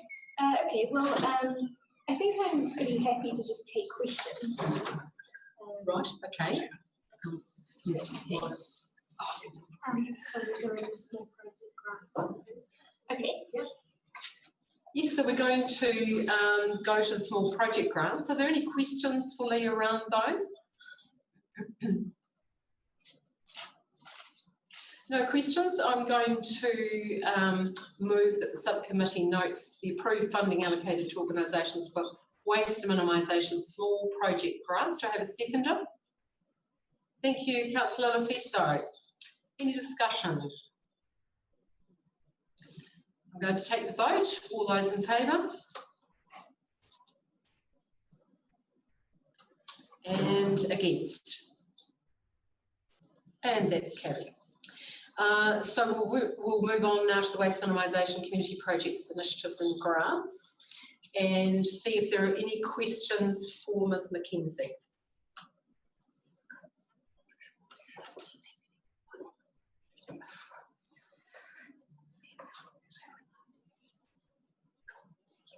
Yes, Councillor Walker and then Ms Parker. Sorry, my mouth is half full of cookie. And you, Councillor Walker? Yeah, thank you. Can you hear me? No, you're quite in the distance. You can't hear me. I'm standing about 1 inch from my computer. Okay. Okay. Must be the big lunch. Can you hear me now? Yes, you can. That's good. Okay, cool. I just have one question, I think. Around the Otago Community Hospice application, any idea when the reuse shop is opening? I believe it's actually already open. Yeah, so that was something that took, I guess, me aback, was that they opened before, I guess they've been granted this funding. I guess this is for like their waste minimisation particular area. They've got a plan for a sorting area for their inwards goods, and I guess they've just decided to open the shop sooner rather than later. Cool, and then they would get this funding to put their sorting area in. Well, thank you. I'll go and seek it out. Thank you. Another question. Ms Parker, you had a question? Oh, kia ora. I should also just say that I have a perceived conflict of interest too. So we'll do that now, shall we? Okay. Yeah. Which one? So for item 10, the Valley Project Valley Sprinkling. Thank you. And let's do those conflicts of interest right now. So other conflicts of interest, please. Ms Councillor Barker. Number 1. Number 1. Any other conflicts of interest? No. So we're back to questions on any of these, and we don't have any funding left over. All of the funds have been recommended to be allocated, so we don't have that decision to make unless we change the amounts. So what other questions or Yes, sorry, I hadn't quite, I was just wanting to declare that conflict before I followed up with my question. Sorry. No, that's all good. Thank you for this great report, and it's really exciting to see just the diversity and the interesting projects that have been really generated by the community, and I imagine that's a lot with your support, so thank you very much for this work. I did just have I'm really aware from a community perspective how this funding can really activate a lot on the community level. And so I was curious about the St. Bridget's School application in terms of changing out the LED lighting. The other applications seem to have quite a high level of community engagement, have been either led by young people or have lots of community building benefits that sit alongside the waste minimisation efforts. And I just wondered about this application, your thoughts on, I'm aware, sitting on a school board myself, of all the different avenues of funding that you can tap into through the Ministry of Education in terms of this kind of initiative, in terms of changing the LED lightings. I just wondered what you thought of the value of this particular application alongside some of these other ones that do generate a lot more community input. Yep. So it's a good question. St. Bridget's School has applied to do the changing of their lights to LED lights. The funding that is used to give these grants out is actually from the Ministry for Environment. So the first priority that we hold in these types of grants is trying to divert hazardous waste or any waste stream really from landfill. And something that I particularly liked about that project was it's different to any other project we've seen so far come through these grants.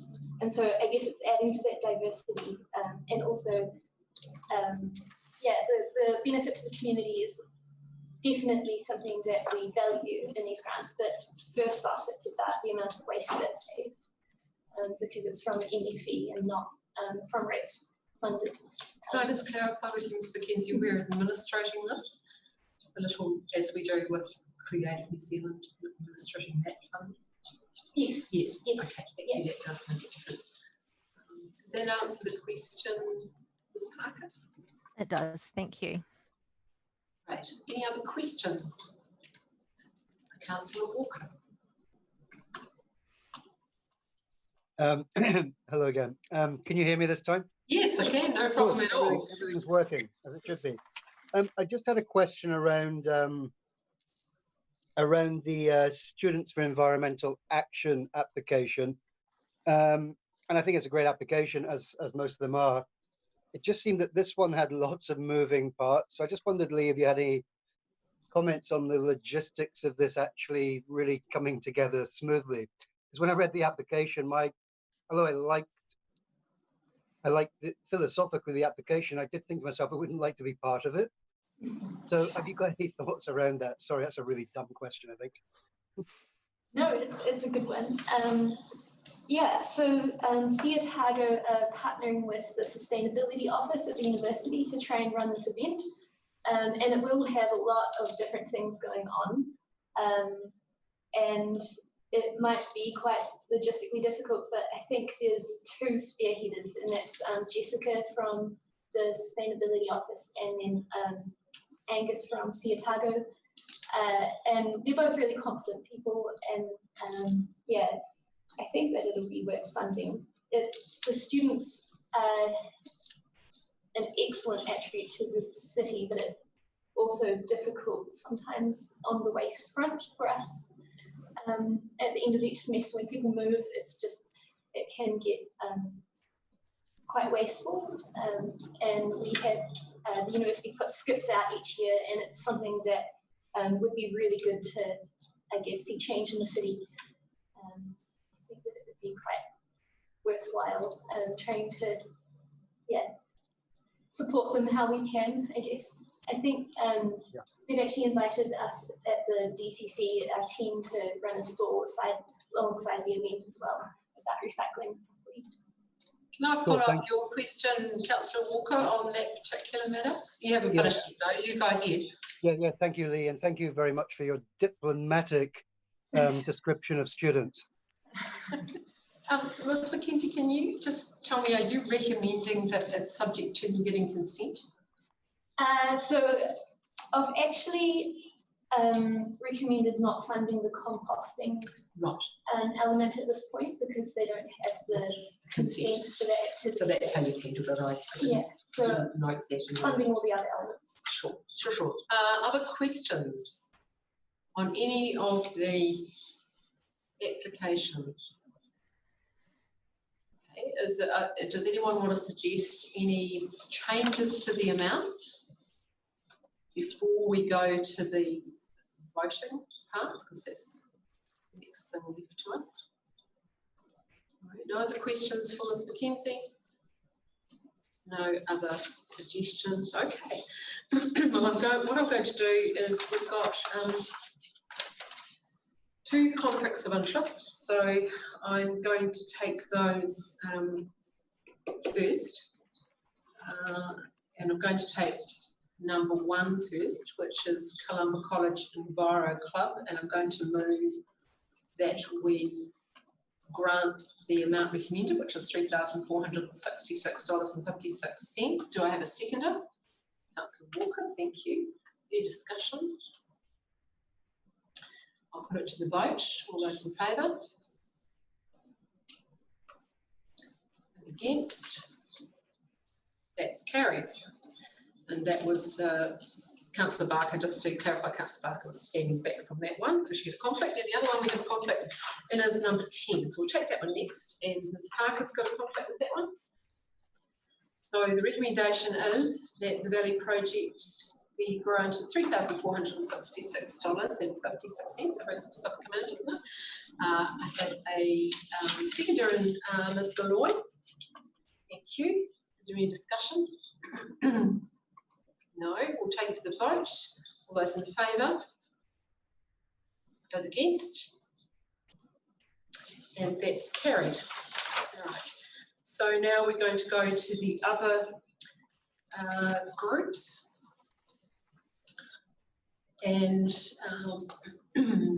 item 2, the Connections Education and Development Trust, Otago Community Hospice, number 6, Sawyers Bay Play Centre, number 8, St Bridget's School, number 3, was sort of driving around here with the numbers, not sure why. But, I'm sorry about that. That's all right, Stitch Kitchen.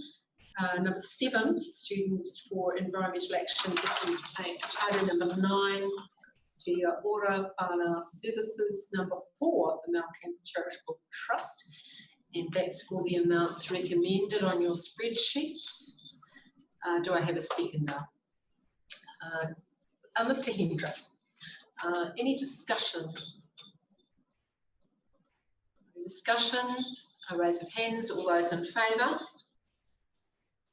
Those against? That's carried. Very much. And thank you for your patience and waiting for us, Ms. McKenzie. I appreciate that. Excellent. We've got no rollover there to deal with. So I'm going to thank, if I'd known it was going to be that straightforward, we would have done it before lunch. So look, thanks for your patience, Dan, Hannah, Sarah and Anna. And I've been a wee bit more formal today than I normally would be, but that's how we roll today. But thank you so much for your contribution today, and we will gather up. I know that people here are noting the suggestions for a workshop, and we'll process all of that information, think about how we might manage that. But thank you for your contribution today. It's greatly appreciated, and we'll see you again soon when we meet in person, very soon. Thank you. Thanks.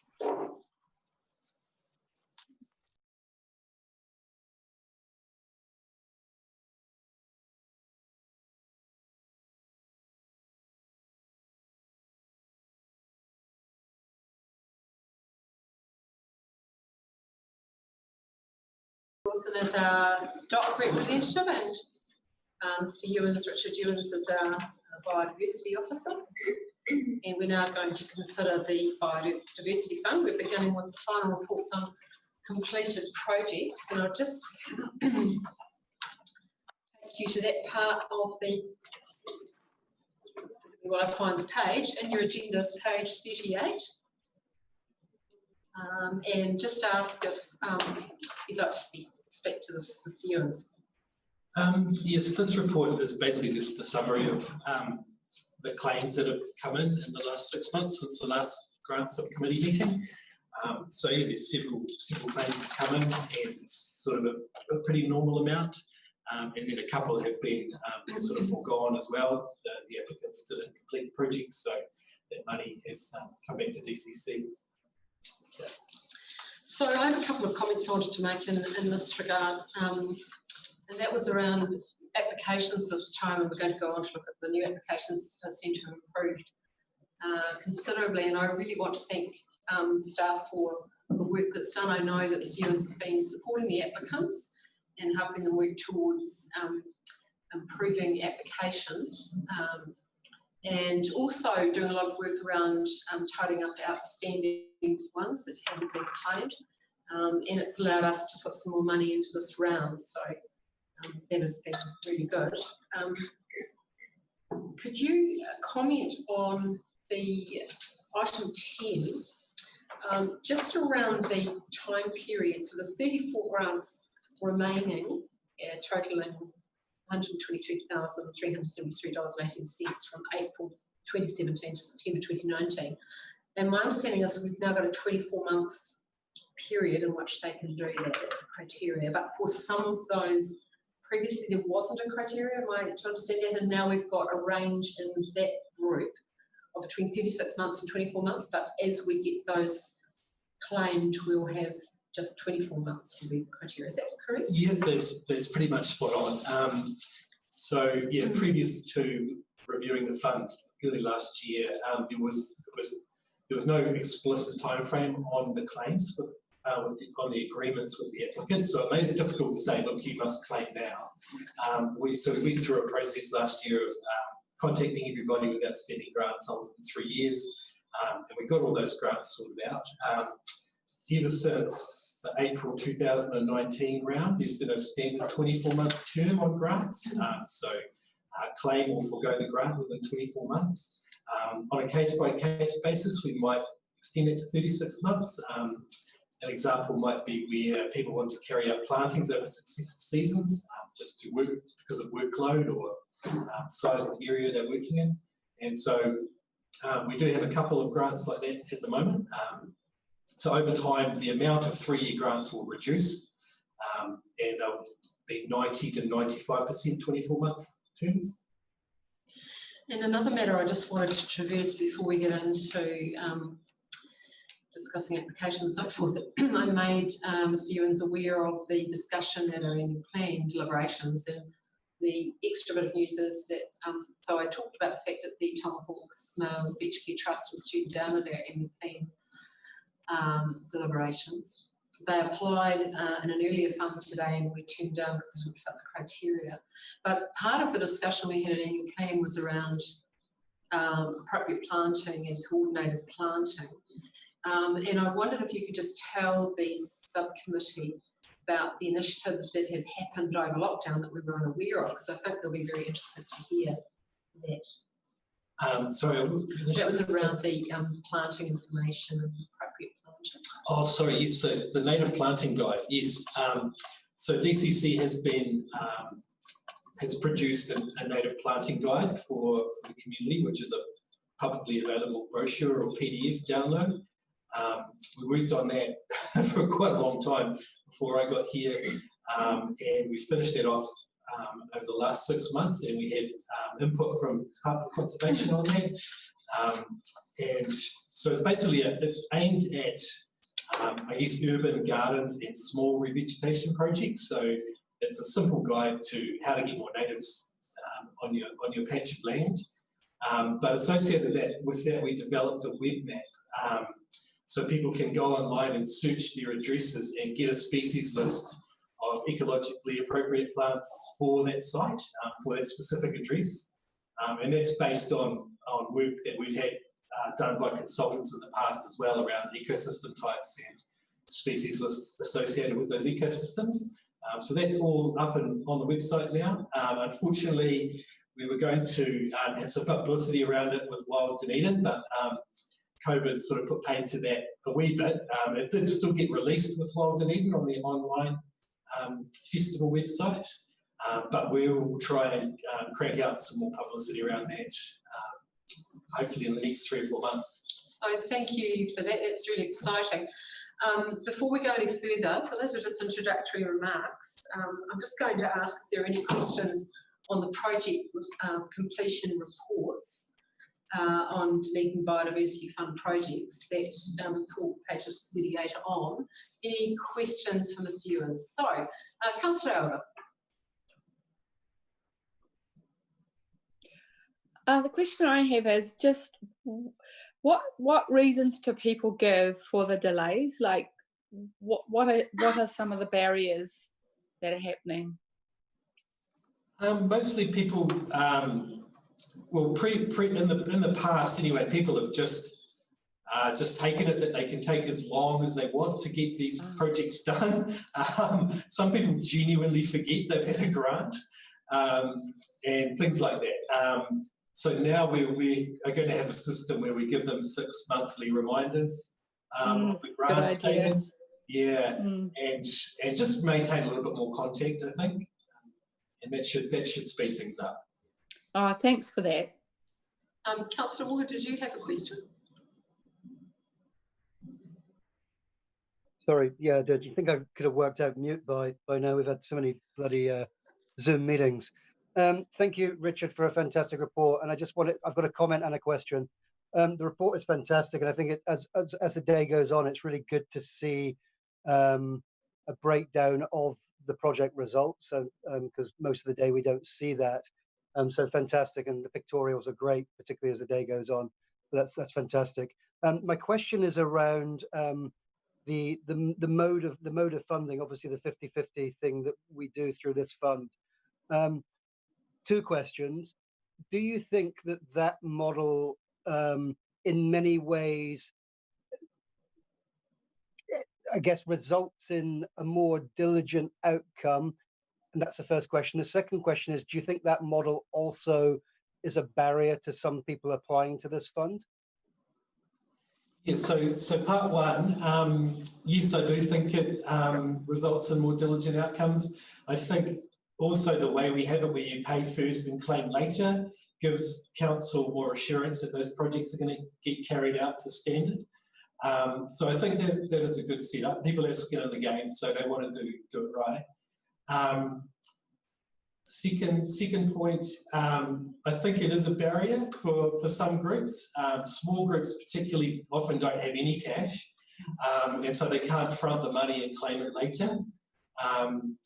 But I guess for landowners, I don't see it quite the same way. Most landowners will be willing to front a couple of grand, knowing they'll get it back in a year or 2. So I guess I don't see it as affecting a huge part of the fund's reach, maybe just a small portion. So, sorry, can I ask a supplementary question? Because I've thought a lot about this, and I have asked a few people who I've tried to encourage to apply to the fund, and it has been a barrier. So maybe, I mean, not for today, because we've talked about workshops today going forward, but it may, do you think— Another item for the workshop, Councillor. Yeah, another thing for a week-long workshop. Do you think it would be a good idea perhaps to look at maybe a 3rd tier? And I agree with you, with the big landowners, I don't think it's in question at all. But potentially for small people for people who don't have money up front, maybe looking at a 3rd level where we perhaps ask for 20%, or I'm just plucking that out the air. Because I agree with you. I think I do like the skin in the game system. I wish we had it more, but of course it's also, there's a social justice question there as well. But for this fund, I'm just putting out there now, maybe thinking about having a 3rd level for smaller funders, so the initial financial output isn't so onerous on them. Yes, I mean, I'm happy to consider anything in that regard, and work with the team to progress that. I don't want to see people getting locked out of the funding because they can't front the money. That is definitely a disadvantage. So, we could look at options like, having a smaller amount available up front, rather than $5 grand, maybe $1,000 or $2,000 for smaller groups. Yeah, so happy to look at anything like that. Yeah. Cool. Thank you, Richard. Any other questions?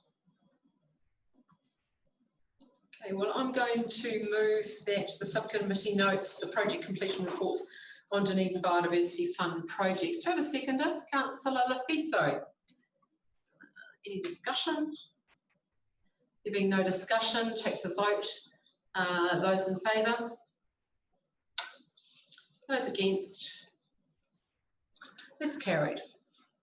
All right, so we're now going to turn our attention to the Biodiversity Fund applications to the April 2020 funding round.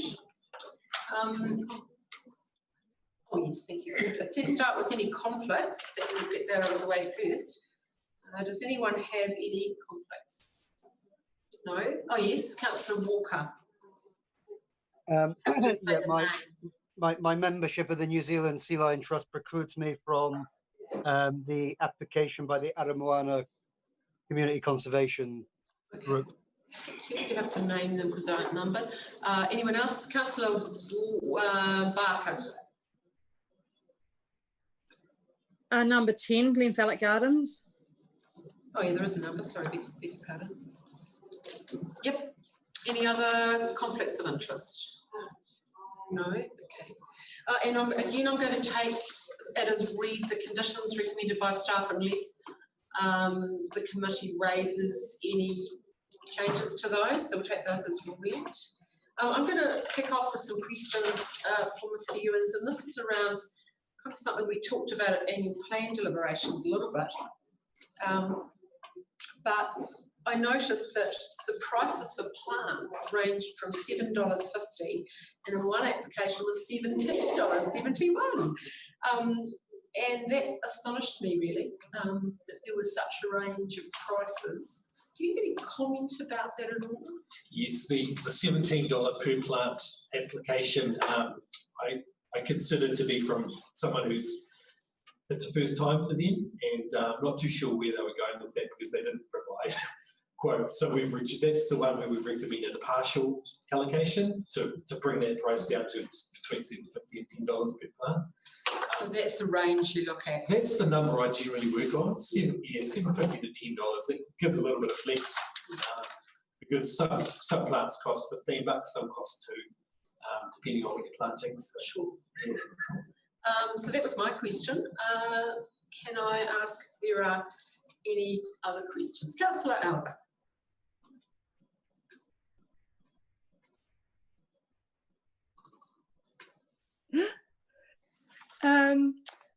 Just on Jay Parker and the camera, the trap and trail camera, which I think is a great idea because it's very hard to know how many little pesties there are out there. And this isn't entirely related to funding, but is related to sustainability. And that is there the possibility that a camera like that could be shared if other people wanted to track what pesties are in their backyard? Yes, like if a community group applied for a couple of cameras to have like a library, you know, like a tool library for the community, that's something that could be done, absolutely. Yeah, I just think sustainability wise, sometimes you don't need those cameras all the time. You might need it just to check, and then that camera could be used somewhere else. Yes, we've had previous applications for traps and other tools, monitoring tools like cameras, to go into a central library for a community group, and it gets distributed around different landowners as and when they need it. So, yeah, it's definitely an option. Oh, thank you for that.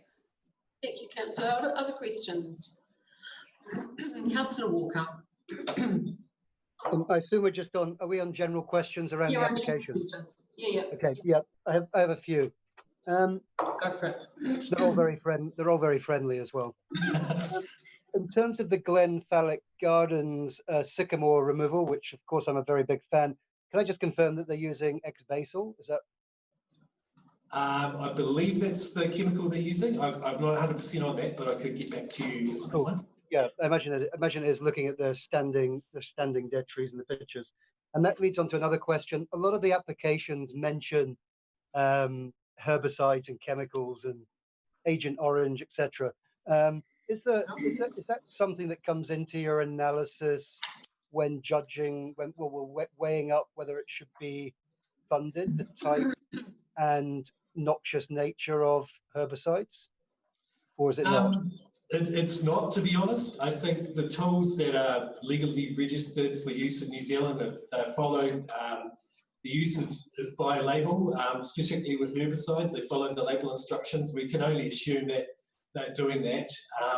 Then they're legally available for use, and we can't really provide a judgment on whether that's a good thing or a bad thing. I prefer people to use manual methods where they can, but like things like sycamore, you just have to kill them with herbicides. So it's not something that comes into consideration. Yeah, that's interesting. The reason I asked about X-Basal, of course, because it is actually very low toxicity, so it's a very good chemical to use. Okay, and yeah, I won't get into the politics of trusting things on labels. So another question is the application for the first one that is declined because it's not eligible, which is fair enough. When we decline that, is there any reason why we can't suggest that they apply to the West Harbour Community Board for funding? Because I think that's the sort of application that would fit in well there, and the application does sit within the West Harbour Community Board area. So maybe just mentioning that in when we decline that application. Yes, yeah, no problem. Yeah, we went back to the applicant and said, oh, look, you know, here are the ways in which you could be eligible, but we didn't hear back from them. But yeah, happy to contact them and suggest that. Yeah, and after the recent annual plan, the community boards are flush. And my final question is, I was very interested in reading about the I think it was the E. Hurst application that had applied five grants back to 2009 around the Wakawaiti River. I imagine that's so far down the line now that you'd have a real idea on the success of that project. Is it really? I mean, is it successful? Well, we haven't inspected that project. We haven't done a site inspection on that project, but my plan is over the next 12 months to, I guess, look at a bunch of sites that have had repeated funding and go and look at how those projects are tracking. So I can't comment on whether it's been successful or not. When they claim the money, they send in photographs and I guess provide a description of the success of the project. We basically go on that. Okay, you have great foresight, Richard, because you've answered my fifth question, which is, do you go out and inspect sites? So thank you. Yes, we certainly have the discretion to, but it hasn't been something we've done a lot of. That'd be a fair comment. Great, thank you. So any other questions for Mr. Ewens? Councillor Elder.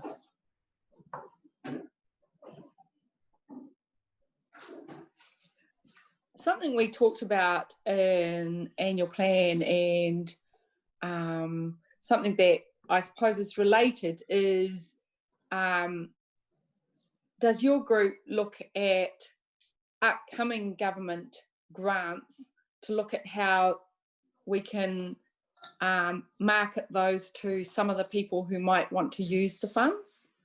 It's not really related to this, it's related to, I suppose, a bigger pool of funds that could be available. Yeah, we do it in an informal way, I guess. Sometimes when we have conversations with applicants and they're looking at doing quite big jobs, we'll suggest that they look at billion trees and things like that. We don't have a formal process for doing that, but I've got a spreadsheet that I look at of all the funds that I'm aware of, which are around 20 or so that people in Dunedin for biodiversity things. So I often do end up in conversations like that. Excellent. Thank you. Thank you. Any other questions? Well, my suggestion would be that we start with the decline. There's one decline, and then we go to the two that have conflicts of interest, and then we go to the rest. In the absence of any suggestions of changes to the recommended amounts, has anyone got any? Speak now, if you ever hold your peace. Okay, not really. Let's start with number one, and the recommendation is to that it's not eligible and we decline that funding. So I have a seconder in Councillor Walker. Do we have any discussion? And part of that would be to, we've said informally to Mr Ewins to pursue that. I don't think that needs to go in the motion, no. He's already noted that. So I'll put the motion. All those in favour? Those against? That's carried.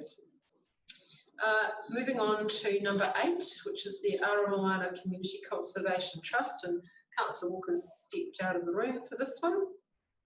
The recommendation is that we grant $4,297.50 to have a seconder. Councillor Elder, thank you very much.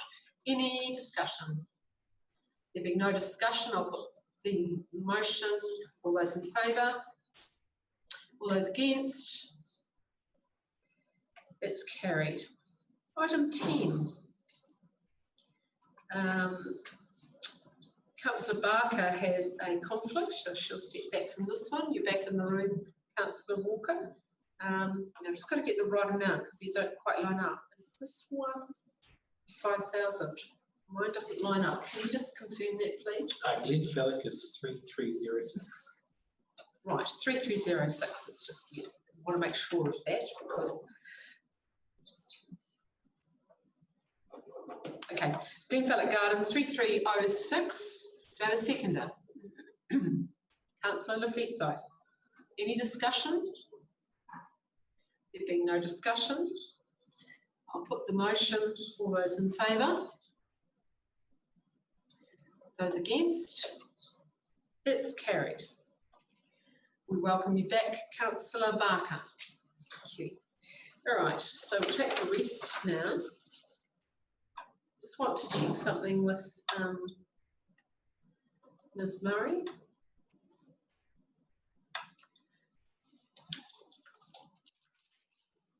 Correct?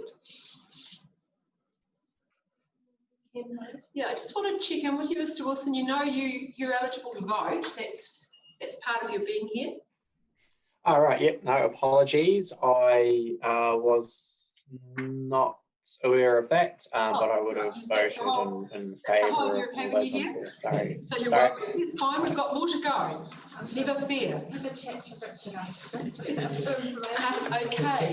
Never fear. We're going to go through the rest of them. I am going to mention them. So it's number 2, Mr Weldon. I'll just give the surname actually because I don't know if it's a Mr or Ms. As per the recommendation, these all are, and as per the conditions that was recommended by staff. So number 2, Weldon, number 3, Wing, number 4, Zen, number 5, McElwraith, number 6, Parker, number 7, Fiala, number 9, Waitati Beach Reserve Society, number 11, Catherine Stewart, number 12, Lloyd, number 13, Hurst, 14, Quarantine Island Community, number 15, Rag, and number 16, Grace. As per the recommendations, however, I've just reminded myself, before we take that vote,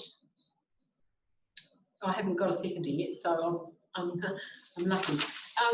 We have got money, as I look at it, we have got money left over, but I'm assuming we can't do more than we've got because it's the 50-50 matching. Is there any capacity to increase any of them, Richard? We can't, this is one we cannot roll over. So could you speak to that before we ask for a seconder and discuss the motion and vote? There's a few there that potentially could. Could you identify those for us? I honestly couldn't say right now, to be honest. Oh, sorry. Right, okay. Yeah, it's something I didn't consider in my mathematics.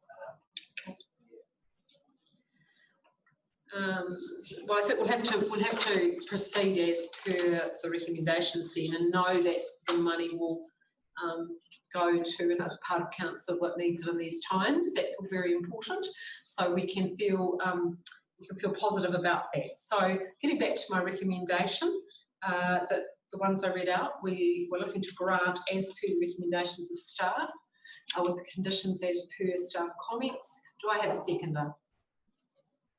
Councillor Fiso just seconded that. Do I have any discussion? Councillor Walker.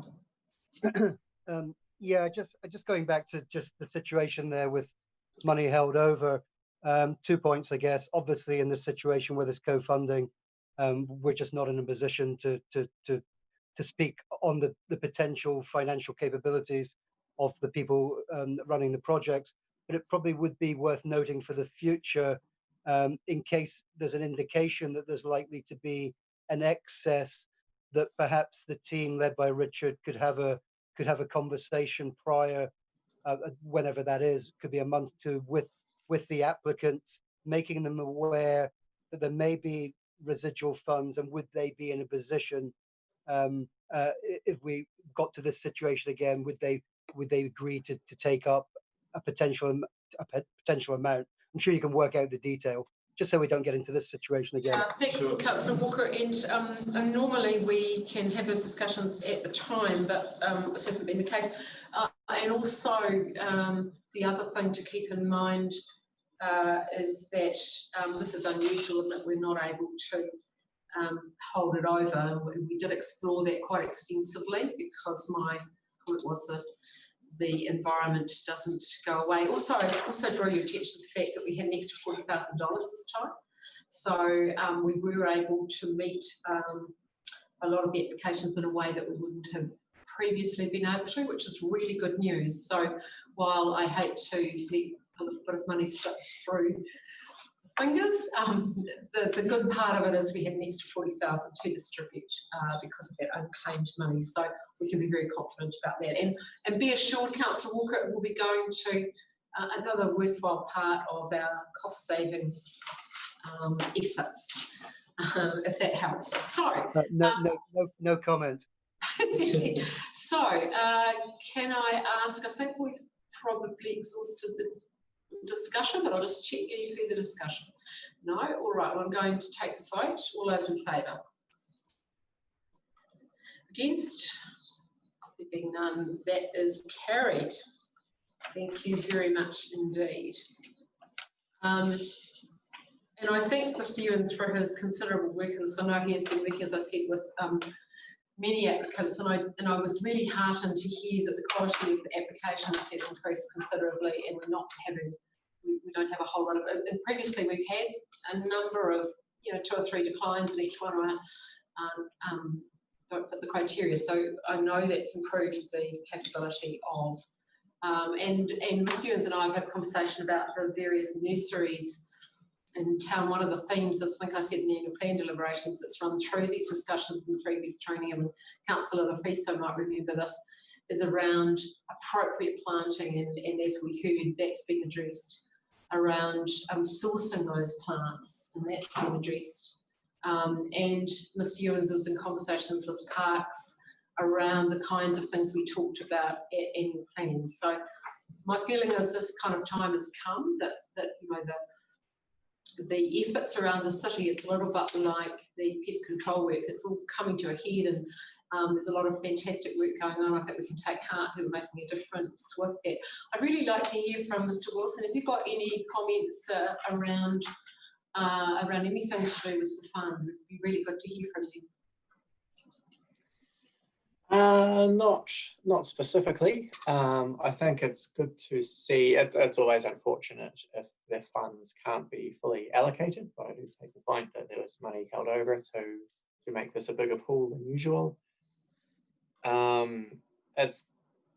It was quite notable that a lot of the applications were coordinated through a specific coastal reforestation project. With Landscape Connections Trust involvement, etc. Don't see anything wrong with that. You still assess each application on its merits, so that's fine. No, and it's just heartening to see the number of people out there who are doing fencing, planting projects from little to big. It's all good stuff, and it's great that the DCC has this fund catering to or including the smaller projects. Certainly the Department of Conservation's Community Fund is focused more on bigger projects, so the two complement each other nicely in that regard. Excellent. Thank you for those comments. And I did also want to say, Mr. Ewens and I discussed the fact there are a number of new applicants. We do get return applicants to this fund, and we did have a number of new applicants this time, which was very heartening to see. Do you have any final comments, Mr. Ewens, at all? No, not really. I think it's heartening to see the fund is essentially oversubscribed again this round. If it was being allocated normal $40,000, so that's encouraging. We seem to be getting more applicants each round at the moment, so yeah, I think it's all encouraging stuff. Excellent. Now I'm just going to check in with Ms. Murray and ask, apart from declaring the meeting closed, is there anything further that we need to do? Ms. Gunn, is there any final comments from yourself? No. Well, I want to thank you and to thank the team and thank Richard for this section. I want to thank all of my colleagues. Mr. Wilson, it's great to have you join us. And thank you all, and Ms. Piggott, thank you for your presence too. We haven't worked you as hard this time as we usually do with all the ups and overs, but it's great to know that that money's been carried over when we're going to need it later in the year. So thank you all for your attendance, and we don't have to break for afternoon tea because we got there beforehand. I'm very pleased to say. Thanks for your patience, folks, and have a good rest of your day. And thank you to those who have been watching the live stream. It's great to have you with us. I declare the meeting closed at 2:19 p.m.